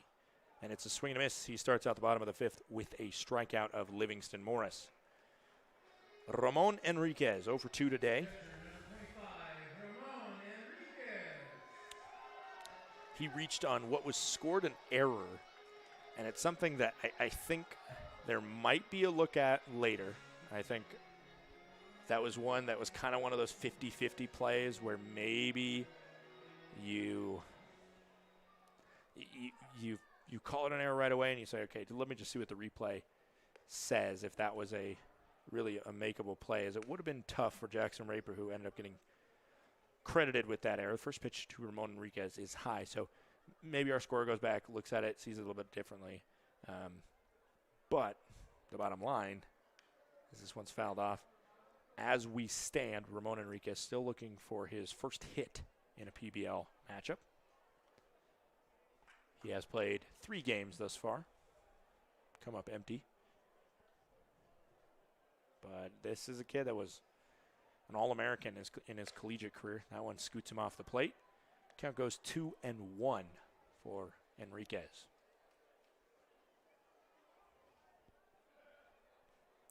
Incredibly successful career with OBU, the Bison.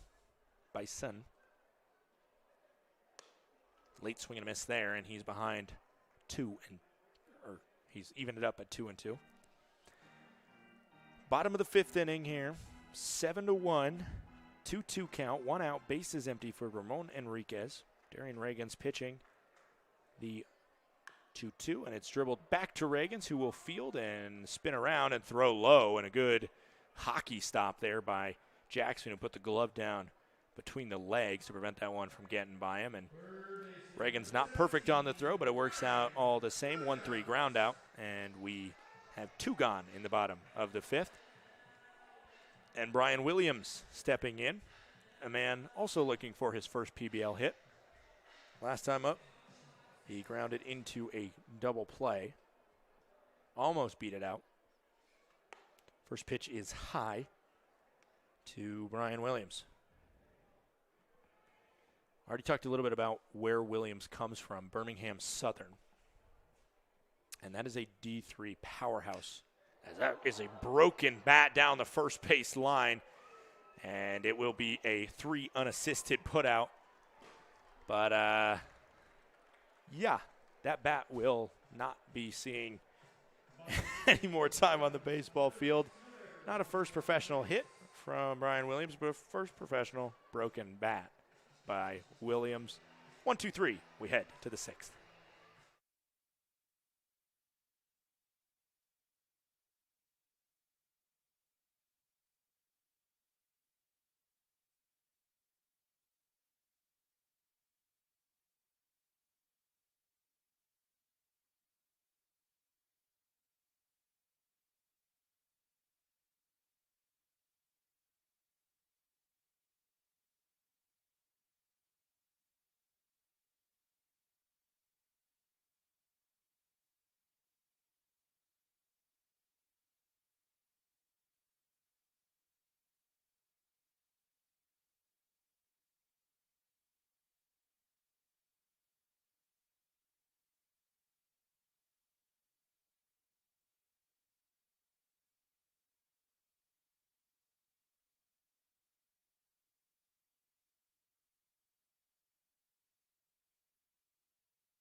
Jackson Raper represents the lone run of the game thus far for the Billings Mustangs. It was a solo home run that he had to start off the top of the 2nd inning that made it 3-1.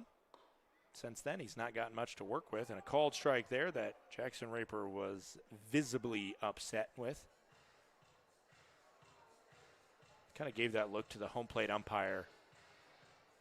It gave that look that you give your sibling when they hit you and your parents aren't watching, and you know that your parents turned and looked around, and he just did it again, where he gave him that look after that one was a called strike. Counts 0-2. And you know you can't hit your sibling back because your parents are then kind of flip their head and they look at you, and that's the best way I can describe that look, where you just kind of give them a look and you're like, are you serious? That one's swinging and it's going to be hit right to second. Cashfield's off 2 hops to throw to first. Is right in the glove of Brody Wofford. We got 1 gone in the top of the 6th. I hope somebody followed me in terms of the situation I set out for you. I try and paint a picture here. Like I said, we're working on getting you the zoomed in camera angle so you can see that for yourself and I don't have to go down the rabbit hole. But hey, we got 9 innings of fun here on the broadcast. As the first pitch is foul. Count goes to 0-1 for Jacob Klein. Klein 1 for 2 today. He singled into center field.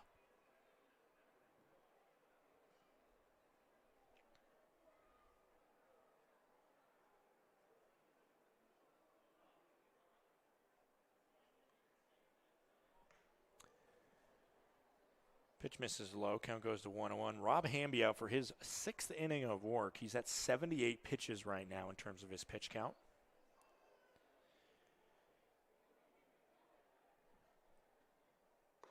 Chin music there and a limbo from Klein. Count goes to 2-1. So we have an official scoring update on how we scored the end of the top of the 5th. Brittany, our official scorer, she says that she saw as this one's hit over to Brant Broussard, who fields and throws on target in time for out number 2. I finished what I was saying there. She believed that she saw the umpire point to the batter and say that he was out specifically, not pointing to Cruz Taylor, who was a runner at second heading towards third, and say that he was out. So I think what they did is they probably just had a discussion and said, okay, well, that was a close play, didn't have a great angle at third, whatever, but the runner didn't go down to first. And nobody called it a foul ball, I believe. I wasn't looking at the home plate umpire. Maybe he signaled foul, and if that's the case, then Jalen Garcia has a right to be very upset because if they call him out on that, I mean, if they call anybody out on that, and as soon as you signal foul, it is foul. Livingston Morris on the run, can't come up with it. It will be at least 2, and it will be 2. And the ball will get by the third baseman, Williams. That one, I don't know if that hit the glove, but that will be scored as something, and it looks like it will be scored as an error. There, it was a well-hit ball, but Morris seemed like he should have made that. And it will be an error there issued to Morris. It was a tricky play for him, but one that I believe he is expected to make out there in left field. He had that in the glove. I look back at Hamby. That was the first person I saw, and I looked back at the diamond after that ball hit his glove and went by him, as it looks like it won't cost them, as this one's a grounder over to first, and all it is one extra pitch for Rob Hamby. Fairly have the chance to explain what happened as Nagel reaches on the error, but grounding out 4-3 is Jackson. We'll be right back for the bottom of the 6th, still 7-1 in favor of Glacier.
Darian Reagans is the man that has come on and had a really successful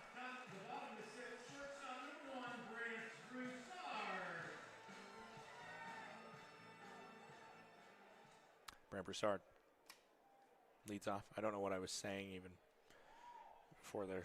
Sometimes that'll get you, as they were having the frozen T-shirt competition in between the innings where they soak it's exactly what it sounds like. They soak, ball goes high, counts 2-0. They soak a T-shirt in water, get it completely drenched. They put it in the freezer. We have plenty of freezers here in the ballpark. Of course, the concession stands need it for all sorts of food product we get. That one just hits the inside corner. Count goes to 2-1. No outs here as Broussard leads off the bottom of the 6th. He's 1 for 1 with a single of the RBI variety and a walk. 2-1 coming in. And that one's hit out to shallow right field. Gets down for a base hit. 2 for 2 day for the spark plug. Brant Broussard. By himself, he is the spark plug. With the next man coming up, Ben McConnell, he is flash and lightning. They are flash and lightning. Broussard is a man, he, he means so much to this team. He's got 2 nicknames, at least in my book. Ben McConnell, 2 for 3. Home run and a double. Trying to knock out one more domino on a way to a possible cycle. Swing and a miss, though. Comes up empty there. He can easily get a triple. However, triples have been very hard to come by the Glacier Range Riders. They are 9th out of 10 in terms of triples this year, just 7 to their name. And I don't have it up right in front of me, but a good amount of those were in Colorado Springs to start the season in a 6-game series with Colorado Springs where, yeah, the vibes at that point in the season, they were just not there in terms of playing competitive baseball. They were able to grind out a comeback win in one game, and that was all they were really to grind out in that one. And it's not a knock on the vibes or their team, but just a younger, more inexperienced squad that they were putting out there as they had the official Monclova affiliation deal at that point, and now they tweaked that midway through the season, and they were playing incredibly competitive baseball. Now they are the exact same record as the Glacier Range Riders. Since they've changed up how they're doing the squad, they have been on a tear, and they took 2 games, actually, against these Billings Mustangs, which before they were pretty lucky if they could grab 1 game in a 6-game series, the way they were playing. Swung on this one. It's going to be dribbled down the first base line. It's going to be fair, and trying to elude the tag is Ben McConnell. He will not be able to do so, but he will move his compatriot, Broussard, along to second base. Scoring position now for Ryan Cash. Pony wheels at second for Brant Broussard. See if Cash can make do on a possible scoring opportunity. As a lone fan says, tap him in, Ryan, I think. He's become a fan favorite as well. And this one's hit out to right field. A diving play by Cruz Taylor. Smart play by Brant Broussard to not go too far and make a snap judgment off the contact that was made, as it was well struck, but Cruz Taylor had a beat on it all the way.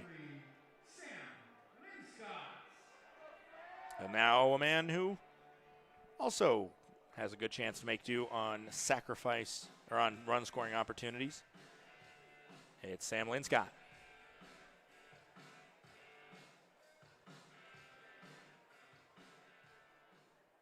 We're in the bottom of the 6th. It's 2 outs. Brant Broussard stands on second. Sam Linscott at the plate. Darian Reagan's trying to finish out another inning of relief ball. He came in exactly 3 innings ago. Got the final 2 outs of the 3rd as he plasters the strike zone with that one. The crowd was waiting for visual confirmation of a strike call by the home plate umpire, and a few loud fans in front of me. Let them hear it. 1-1 now, 2 outs. That one swung on, hit to right field. Cruz Taylor again has a good jump on it, and he shows his prowess in right field. 2 big outs by Taylor to finish off the inning. Broussard reaches, but all he can get to is second base. We head to the 7th, 7-1 in favor of the hometown Glacier Range Riders.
Rob Hamby coming out for his 7th inning of work now. The beard, the pickaxe, the prospector, the gold miner.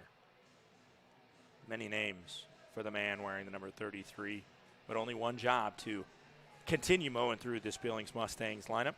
When he is on, he is on. We saw 6 full innings from him a few weeks ago when the Range Riders shot to their 2nd shutout victory in franchise history, a 2-0 victory over Great Falls. Both of their shutouts, as that one misses inside, makes it count 1-0. Both of their shutouts have been against the Great Falls Voyagers. They won 14-0 in Great Falls for the first ever shutout in franchise history. And that 2-0 win that I mentioned, it happened here to lead off the series against the Voyagers, the first ever series against Great Falls here at Flathead Field. However, after Hamby's heroics, things went south in the series, and Great Falls was able to take game 2 and 3 in narrow fashion. That was a really good series. Swing and a miss there. Pereira is now down 1-2 in the count after starting ahead 1-0, fouling off the next pitch, and swing and a miss gets us to where we're at.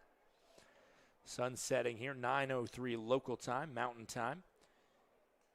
And a good welcome to all of you watching from around the country and maybe the world.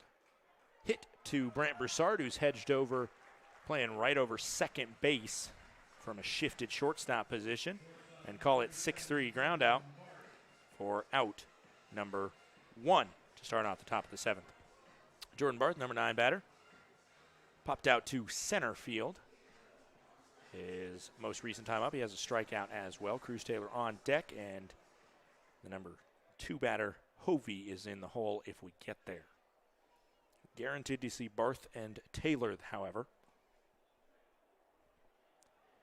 And the first pitch, blew it past him.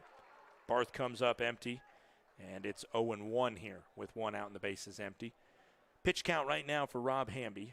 Expect this to be the last inning we see of him, as he's at 88.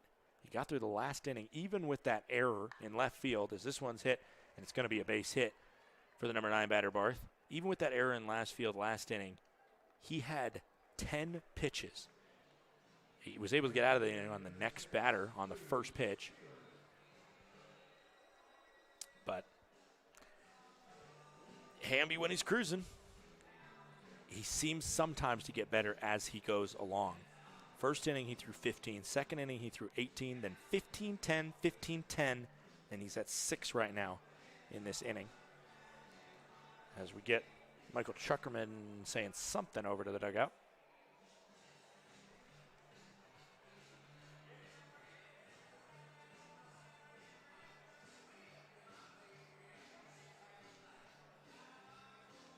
We've seen all sorts of weird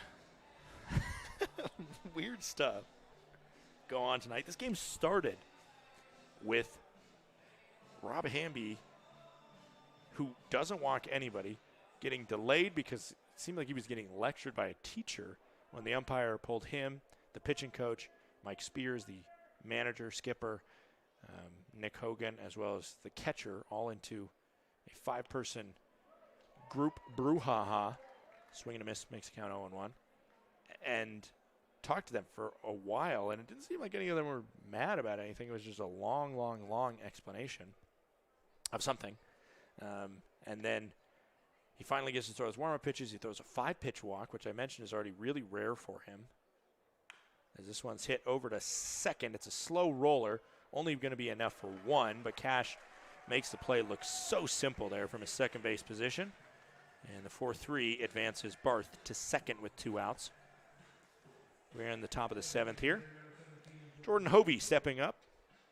Was not guaranteed to see the plate this inning, but he'll get the chance to do so. If he's out, then it's Garcia, Raper, and Klein to start off the next inning. If he is not out and keeps this inning alive, then Garcia will step up for the first time since he was called out on the controversial 5-3 putout in the Top of the 5th. First pitch coming in to Hovey. Just misses low and away.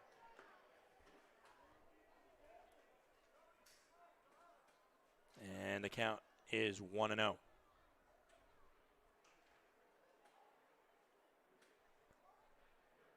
We have an official attendance number to report on this Monday night as that one misses. Counts now 2-0 with 2 outs. Just a tick under 1,500, 1,499 to report from this Monday night crowd. Monday night, the reason why it's off is it's usually the worst attendance day for professional baseball, but still 1,500 coming out to support the hometown Range Riders. And, you know, maybe they saw my tweet, my post earlier this morning. Range Riders currently undefeated on Mondays all time. And looking to keep that streak going here as they lead by 6 in the top of the 7th. However, it's a 3-0 pitch coming into Hovey. And you lend way to Jalen Garcia. If you put Hovey aboard here, you don't want to deal with Jalen Garcia, who is not happy after he got called out last time.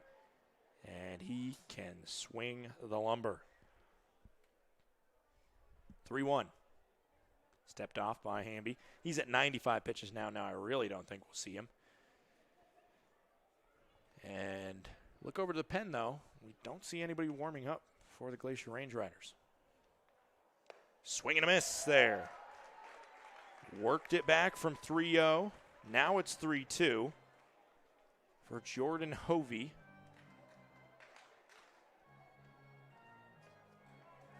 The man who joined the Billings Mustangs last year after getting dropped by the Royals organization. 3-2, swung on, popped up. It's high. Brian Williams is moving over, trying to make a play, and it will fall. It will fall and hit the turf. It was a tough place to navigate for the Range Riders' third baseman. Livingston Morris was moving over there as well. Brant Broussard even tried to have a crack at it, but it literally fell in between the two elevated mounds over there for the bullpen, the on-field bullpen. And that's something that Joe List, when he was here guest broadcasting last week, he mentioned the old school on-field bullpens. You love them for a lot of reasons, and it's nice to be able to see the pitchers warming up. It's nice for me that I don't need to have somebody stationed in a bullpen that I can't see at all, that has like walkie-talkie or something that can tell me if somebody's warming up. But it is tough in terms of fielders trying to deal with it. Another foul ball, staying alive. Ben McConnell led off this game with a home run after he fouled off 7 pitches. I was right. He took 1 strike looking, took 2 balls in the midst of 7 foul balls before sending one over the right field wall to give the Range Riders a lead. They have not surrendered. Pitch called, strike 3. Rob Hamby finding gold yet again. We'll be back after the 7th inning stretch. 7-1, the Range Riders lead.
Back here, we got a new pitcher for the Billings Mustangs. It's McLean Harris. He is a man that we have seen before. And last time we saw him, as this one is well hit, but should be right to Cruz Taylor, and it is. 1 pitch, 1 out as Brody Wofford goes out on the F9. Last time we saw McLean Harris, I went on a unfortunately long and roundabout rant about his collegiate career at Young Harris College in Young Harris, Georgia. His name is McLean Harris. And I'm sure that led to all sorts of laughs here and there, as that one just misses ahead of Dean Miller. He ducks out of the way of it. Count goes 1-0 with 1 out. Miller is 0 for 2 today. Does have a walk, does Dino.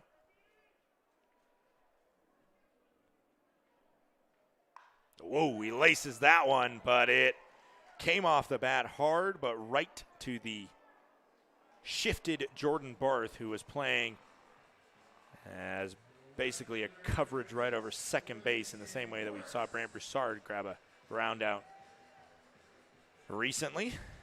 That one just a line drive right out to him. The exit velo on it probably over 100 miles per hour, however, as that is just everyday lumber for the Range Rider Miller. Breaking ball misses inside. Count goes to 1-0 for Livingston Morris. Livy is 1 for 2 today with a walk. 6-year career at Young Harris College for McLean Harris. That one misses. Count goes to 2-0. He played in a total of 102 games for Young Harris, the Mountain Lions. That's what happens when you play 6 seasons, as that one is framed well by Pereira to make sure that his pitcher got the call. He started off his collegiate career with an 0-5 record, an 8.18 ERA, as that one skips in.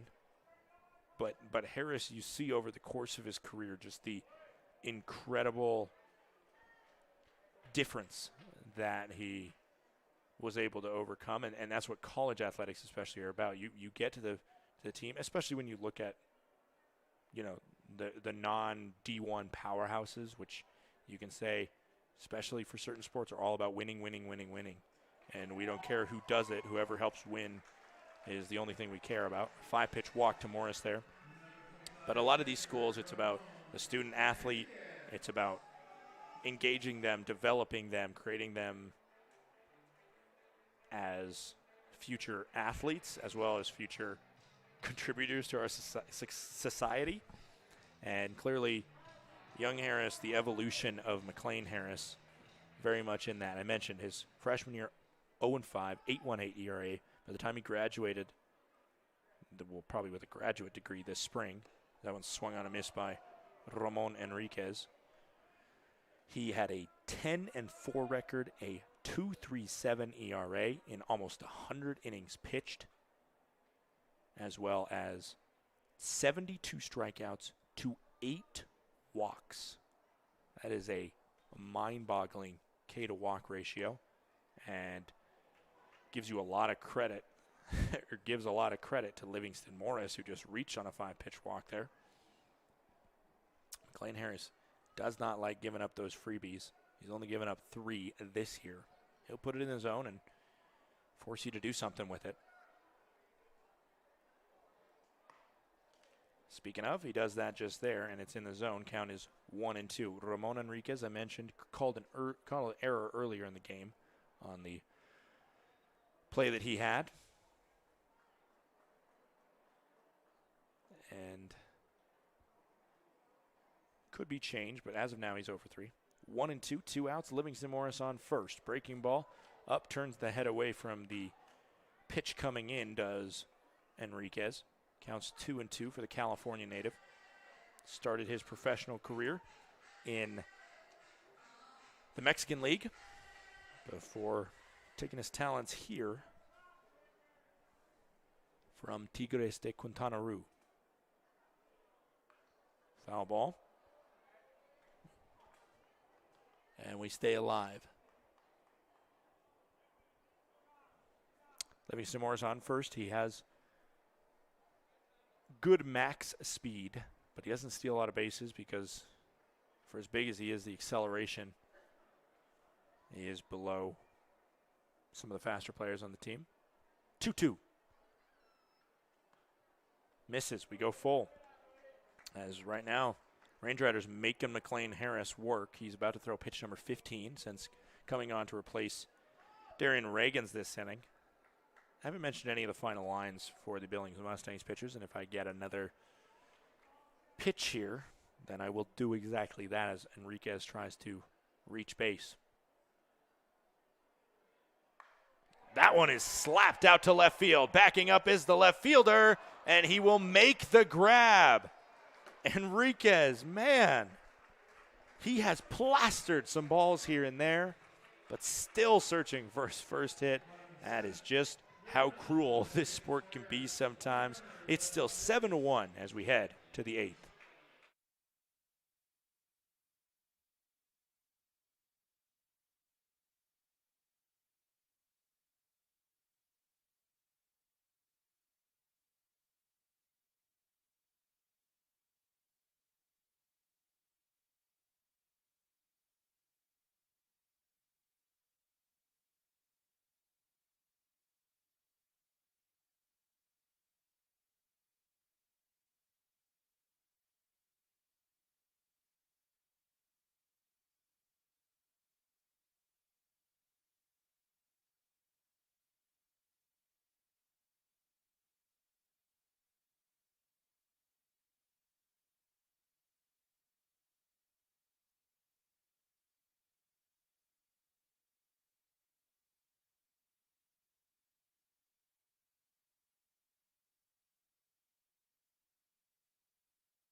Back here as I'm finishing the tweet about the final line of Rob Hamby, who is out of the contest. As you might notice, a man with a quite smaller frame stepping on the bump for the Glacier Range Riders. First pitch into Jalen Garcia, called strike.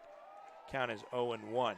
As I'm finishing out the tweet, I will tell you what it is. 7 innings pitched for Hamby, 6 hits, 1 earned run. That was the only run he allowed.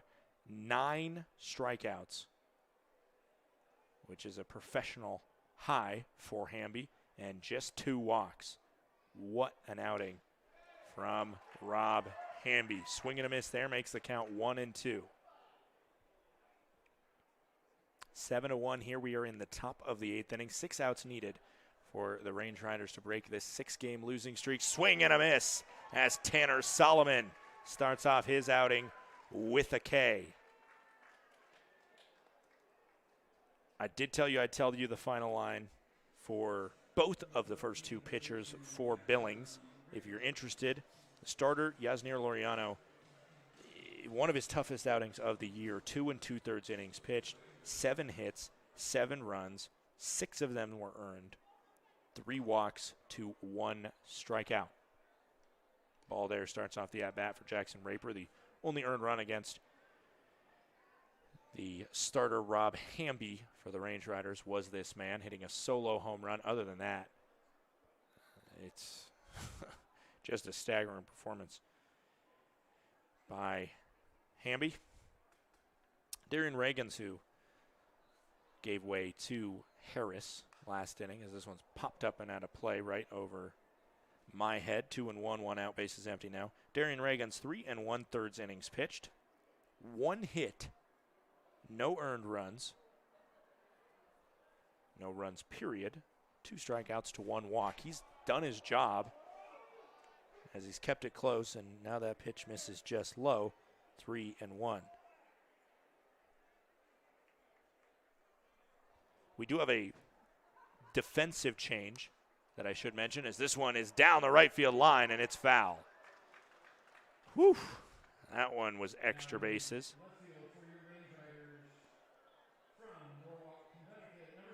And we get the announcement right now that there is a defensive substitution. Livingston Morris is the new is the non-left fielder now. Makes way for Eddie McCabe, who had most of the night off before now getting a chance to get in the lineup.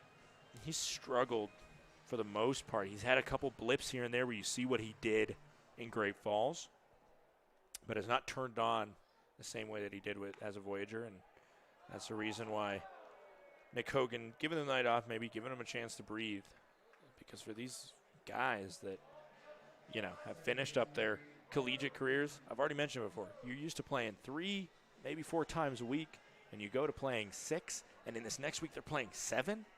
I mean, it is hard.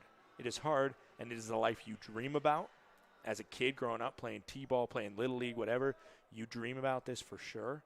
But, man, it is tough. It is tough, and especially it's just not something a lot of these guys are used to with playing in college and focusing on being a student athlete. And, I'm sure they're glad they don't got to do schoolwork, but they also, enjoy some release from the game.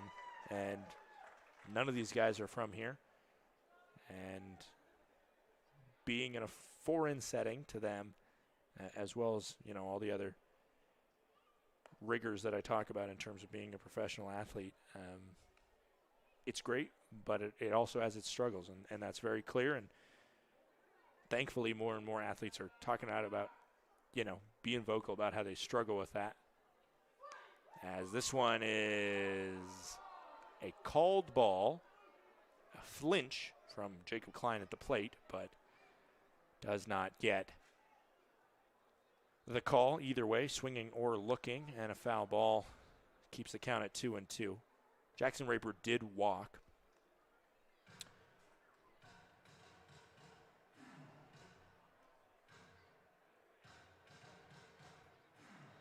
It's a 7-1 ball game here in the top of the 8th inning. And a swing and a miss there.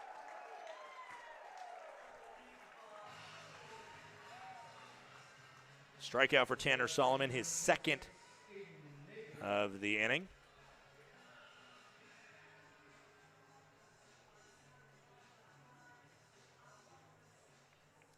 Thank you so much to the over 100 of you that are currently tuned into this broadcast exclusively through YouTube, where we're broadcasting this game. 2 outs as the Range Riders try and finish off a win that would break up a 6-game losing streak. All 6 of those games to the defending champ Missoula Paddleheads. And in this next inning and a half, I will explain a little bit about that one. A big swing and a miss. Count goes to 1-1. Explain a little bit about how we are set up in the Pioneer League right now. There's 7 games to go in the first half for most teams, as you play a 48-game half here and there. Foul ball. Count goes to 1 and 2. The magic number right now, technically for Missoula, is 2. So we get the ball boys going after it. I do not. Oh, you probably did see that collision right in your view, and a little excitement in the stadium in the 7-1 ball game. As man, we love it. Anything that gets the crowd perked up a little bit, shows they're locked in, shows they're staying awake. Pitch misses off the plate. Count 2-2 with 2 outs here. Runner on first is Raper. Magic number technically 2 for Missoula, but they play Great Falls, and Great Falls is the team in second. So technically that makes their magic number 1 because they play Great Falls the rest of the first half. If they win any of the games in their series with the Voyagers, that will give them the win in the series. This ball is hit over to left field. Eddie McCabe right near the line, tight roping the left field foul line. He's able to come up with the grab. It's in fair territory, and it's out number 3. We'll talk a little bit more about the playoff scenarios in the PBL when we come back. Thank you all for tuning in. Well, we got at least an inning more of baseball. Don't go anywhere on YouTube.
Back here, we are in the bottom of the 8th inning. It's 7-1, and we got McLean Harris, who will face off with Brian Williams here.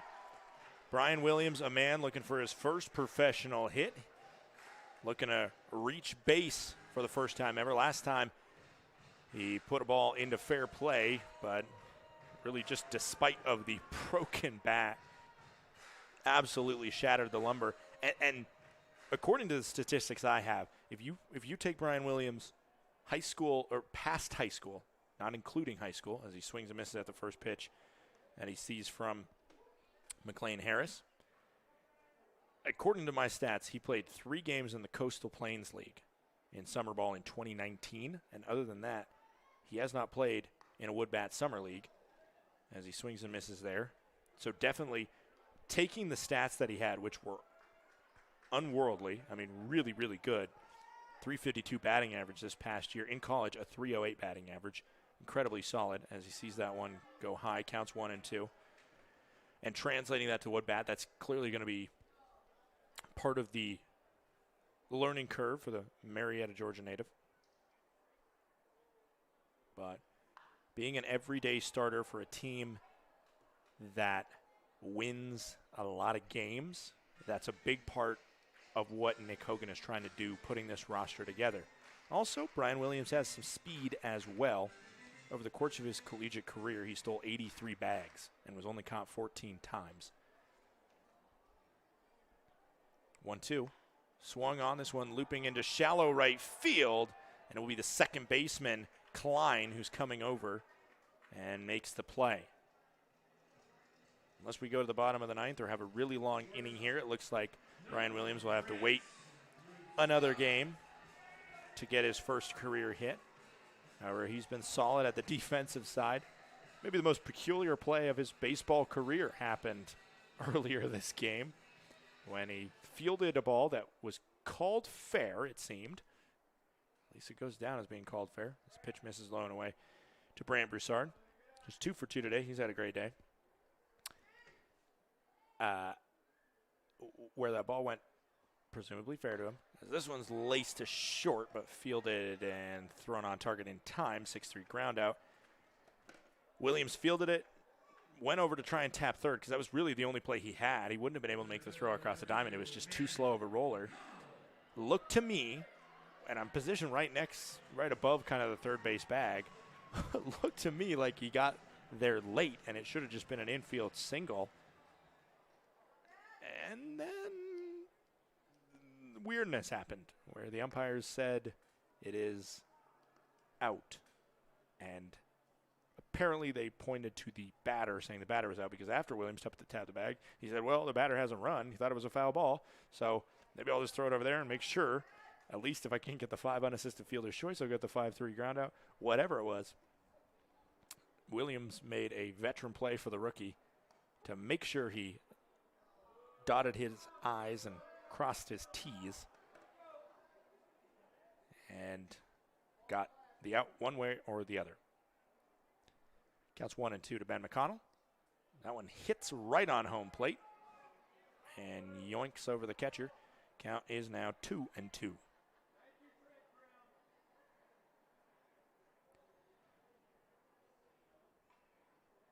McConnell's 2 for 4 today. He led off this offensive surge for Glacier with a home run to start off the ball game. As this one's hit over to third, it will be fielded by Raper. It will be thrown with enough pace to catch the speedy McConnell, who goes 2 for 5 on the night. We'll see if we see him again. But if we do see him again, the Mustangs need at least 6 in the top of the ninth. Don't go anywhere. The Range Riders go for their first ever 9-inning win over the Mustangs.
Top of the ninth, 3 outs needed by the Glacier Range Riders to finish off what would be a series opening win against the Billings Mustangs.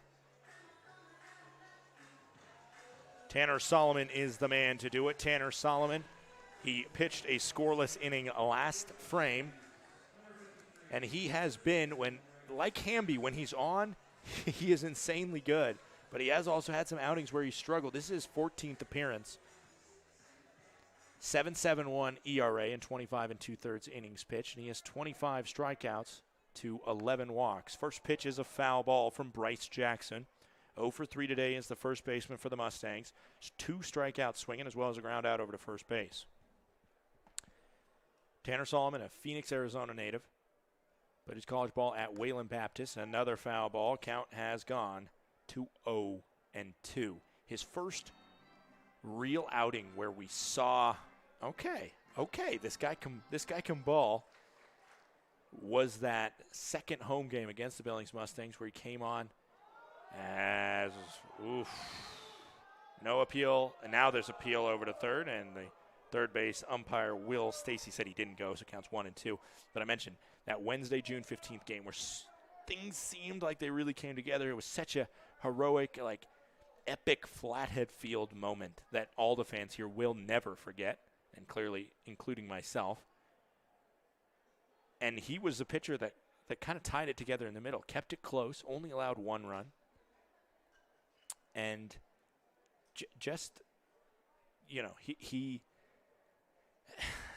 has that tough job of being a reliever that eats up a couple innings. That's what the coaching staff for Glacier wants from him, because he was a starter throughout his college career, and now he's been shifted to be a bullpen pitcher, a long relief guy.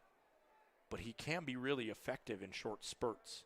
And so they're kind of playing with how many innings do we give Tanner Solomon. But right now, this is not a situation where Nick Hogan is taking his foot off the gas up 6 runs.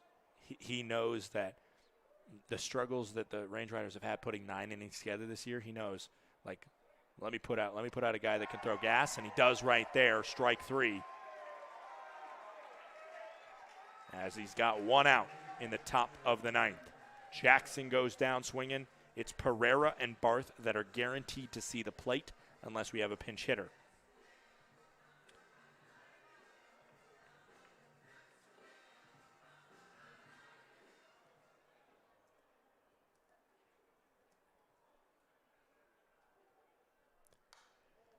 First pitch swinging. High fly ball to right field. And Linscott catches the one that floated up there for a while. 1 pitch, 1 out to Pereira. And the Glacier Range Riders have the Billings Mustangs down to their final out. The last chance is Jordan Barth, the number 9 batter. 1 for 3 today. This game started with a bang as Ben McConnell lifted a ball over the right field wall. Later that inning, Brody Wofford did that as well. This one is laced down the left field line, but it's going to be foul. Count is 0-1. 2 outs, bases empty in a 7-1 ball game here in the top of the 9th inning. Jordan Barth at the plate trying to keep this game alive. 6 runs needed to extend this ball game for Billings.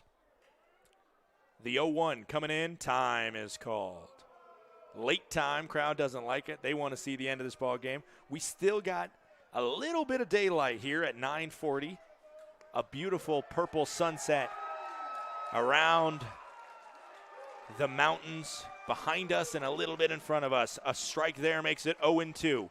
2 outs to Jordan Barth. The crowd starting to sniff victory. Swung on, and no chance to swing at that one.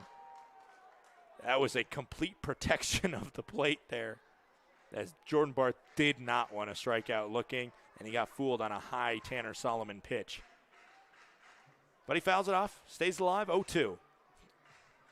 That was, it was an incredible display from Barth to be able to make contact with that one, because it was eye level. Slight correction to the attendance tonight. It's 15:04 rather than 14:99 that I originally told you. Enriquez getting a look at Sam Conrath, the trainer, just checking to make sure that he's okay, as that one was fouled up and caught a piece of his finger here. A good applause from the fans here who want to see him catch strike 3. No better way to end a game than a strike 3. Of course, they'll take it out anyway. 0-2, 2 outs. Solomon kicks and fires, missing in the inside. The crowd wanted to just put Barth out of his misery there, I guess. Solomon gets it back on the mound. 1-2 is the count to Barth. Solomon gets the sign and kicks and fires. Swung on over to third. Williams on his pro debut fires on target and in time for out number 3, and the Range Riders win. Over 1,500 fans make their way here on a Monday night, and the Glacier Range Riders move their record to 3-0 on Monday nights. Williams, as I said, in his professional debut, getting called upon to make the final throw across the diamond. And that is all she wrote from Flathead Field. There are so many storylines to talk about this game, but you have to start with the incredibly strong outing from the starting pitcher, Rob Hamby. Just a solo home run allowed. Other than that, he threw 7 innings, and really, other than a hit here or there, he just locked it right back in time and time again to be able to deal with the batters of Billings that have been solid throughout this year. This is one of their least convincing performances. I mean, this is a Billings squad that does not struggle to score runs at all. They have been really solid offensively. They've scored 280 runs this year. But their defense has really been the strong point, and that is the point where you can credit Glacier for being, locked down. They have been locked down. They have allowed 212 runs, which is the lowest by any PBL team.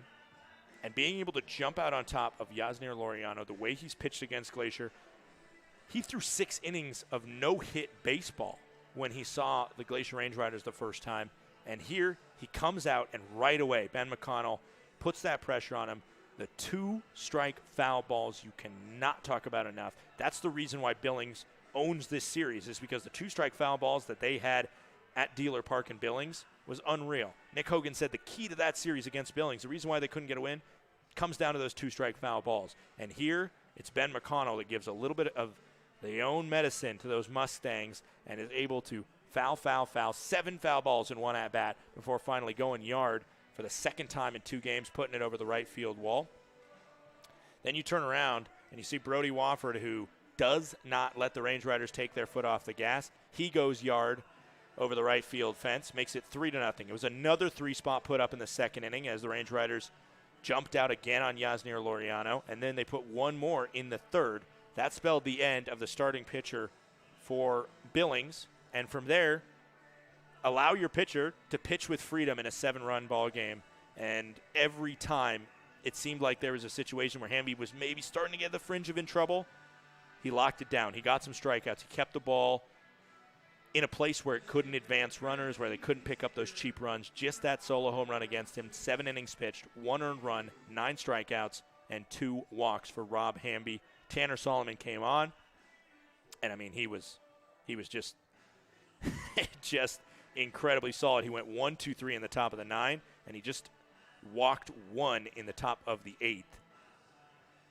And that is exactly how to get the job done against the Billings Mustangs. Get yourself a lead, try and force the Mustangs to score, and if they can't put those hits together, then you'll have yourself a comfortable 6-run win.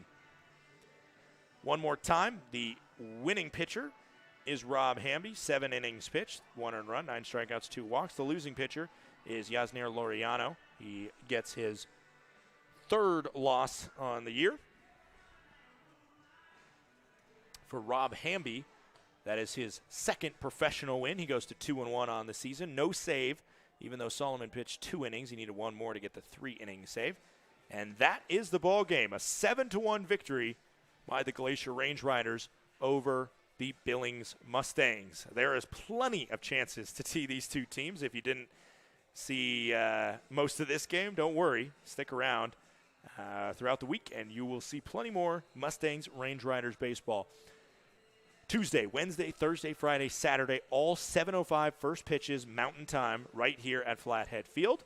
You can also tune in on Sunday at 3:05 p.m. to check out the Glacier Range Riders and the Billings Mustangs. This is the final stretch of the first half of the season.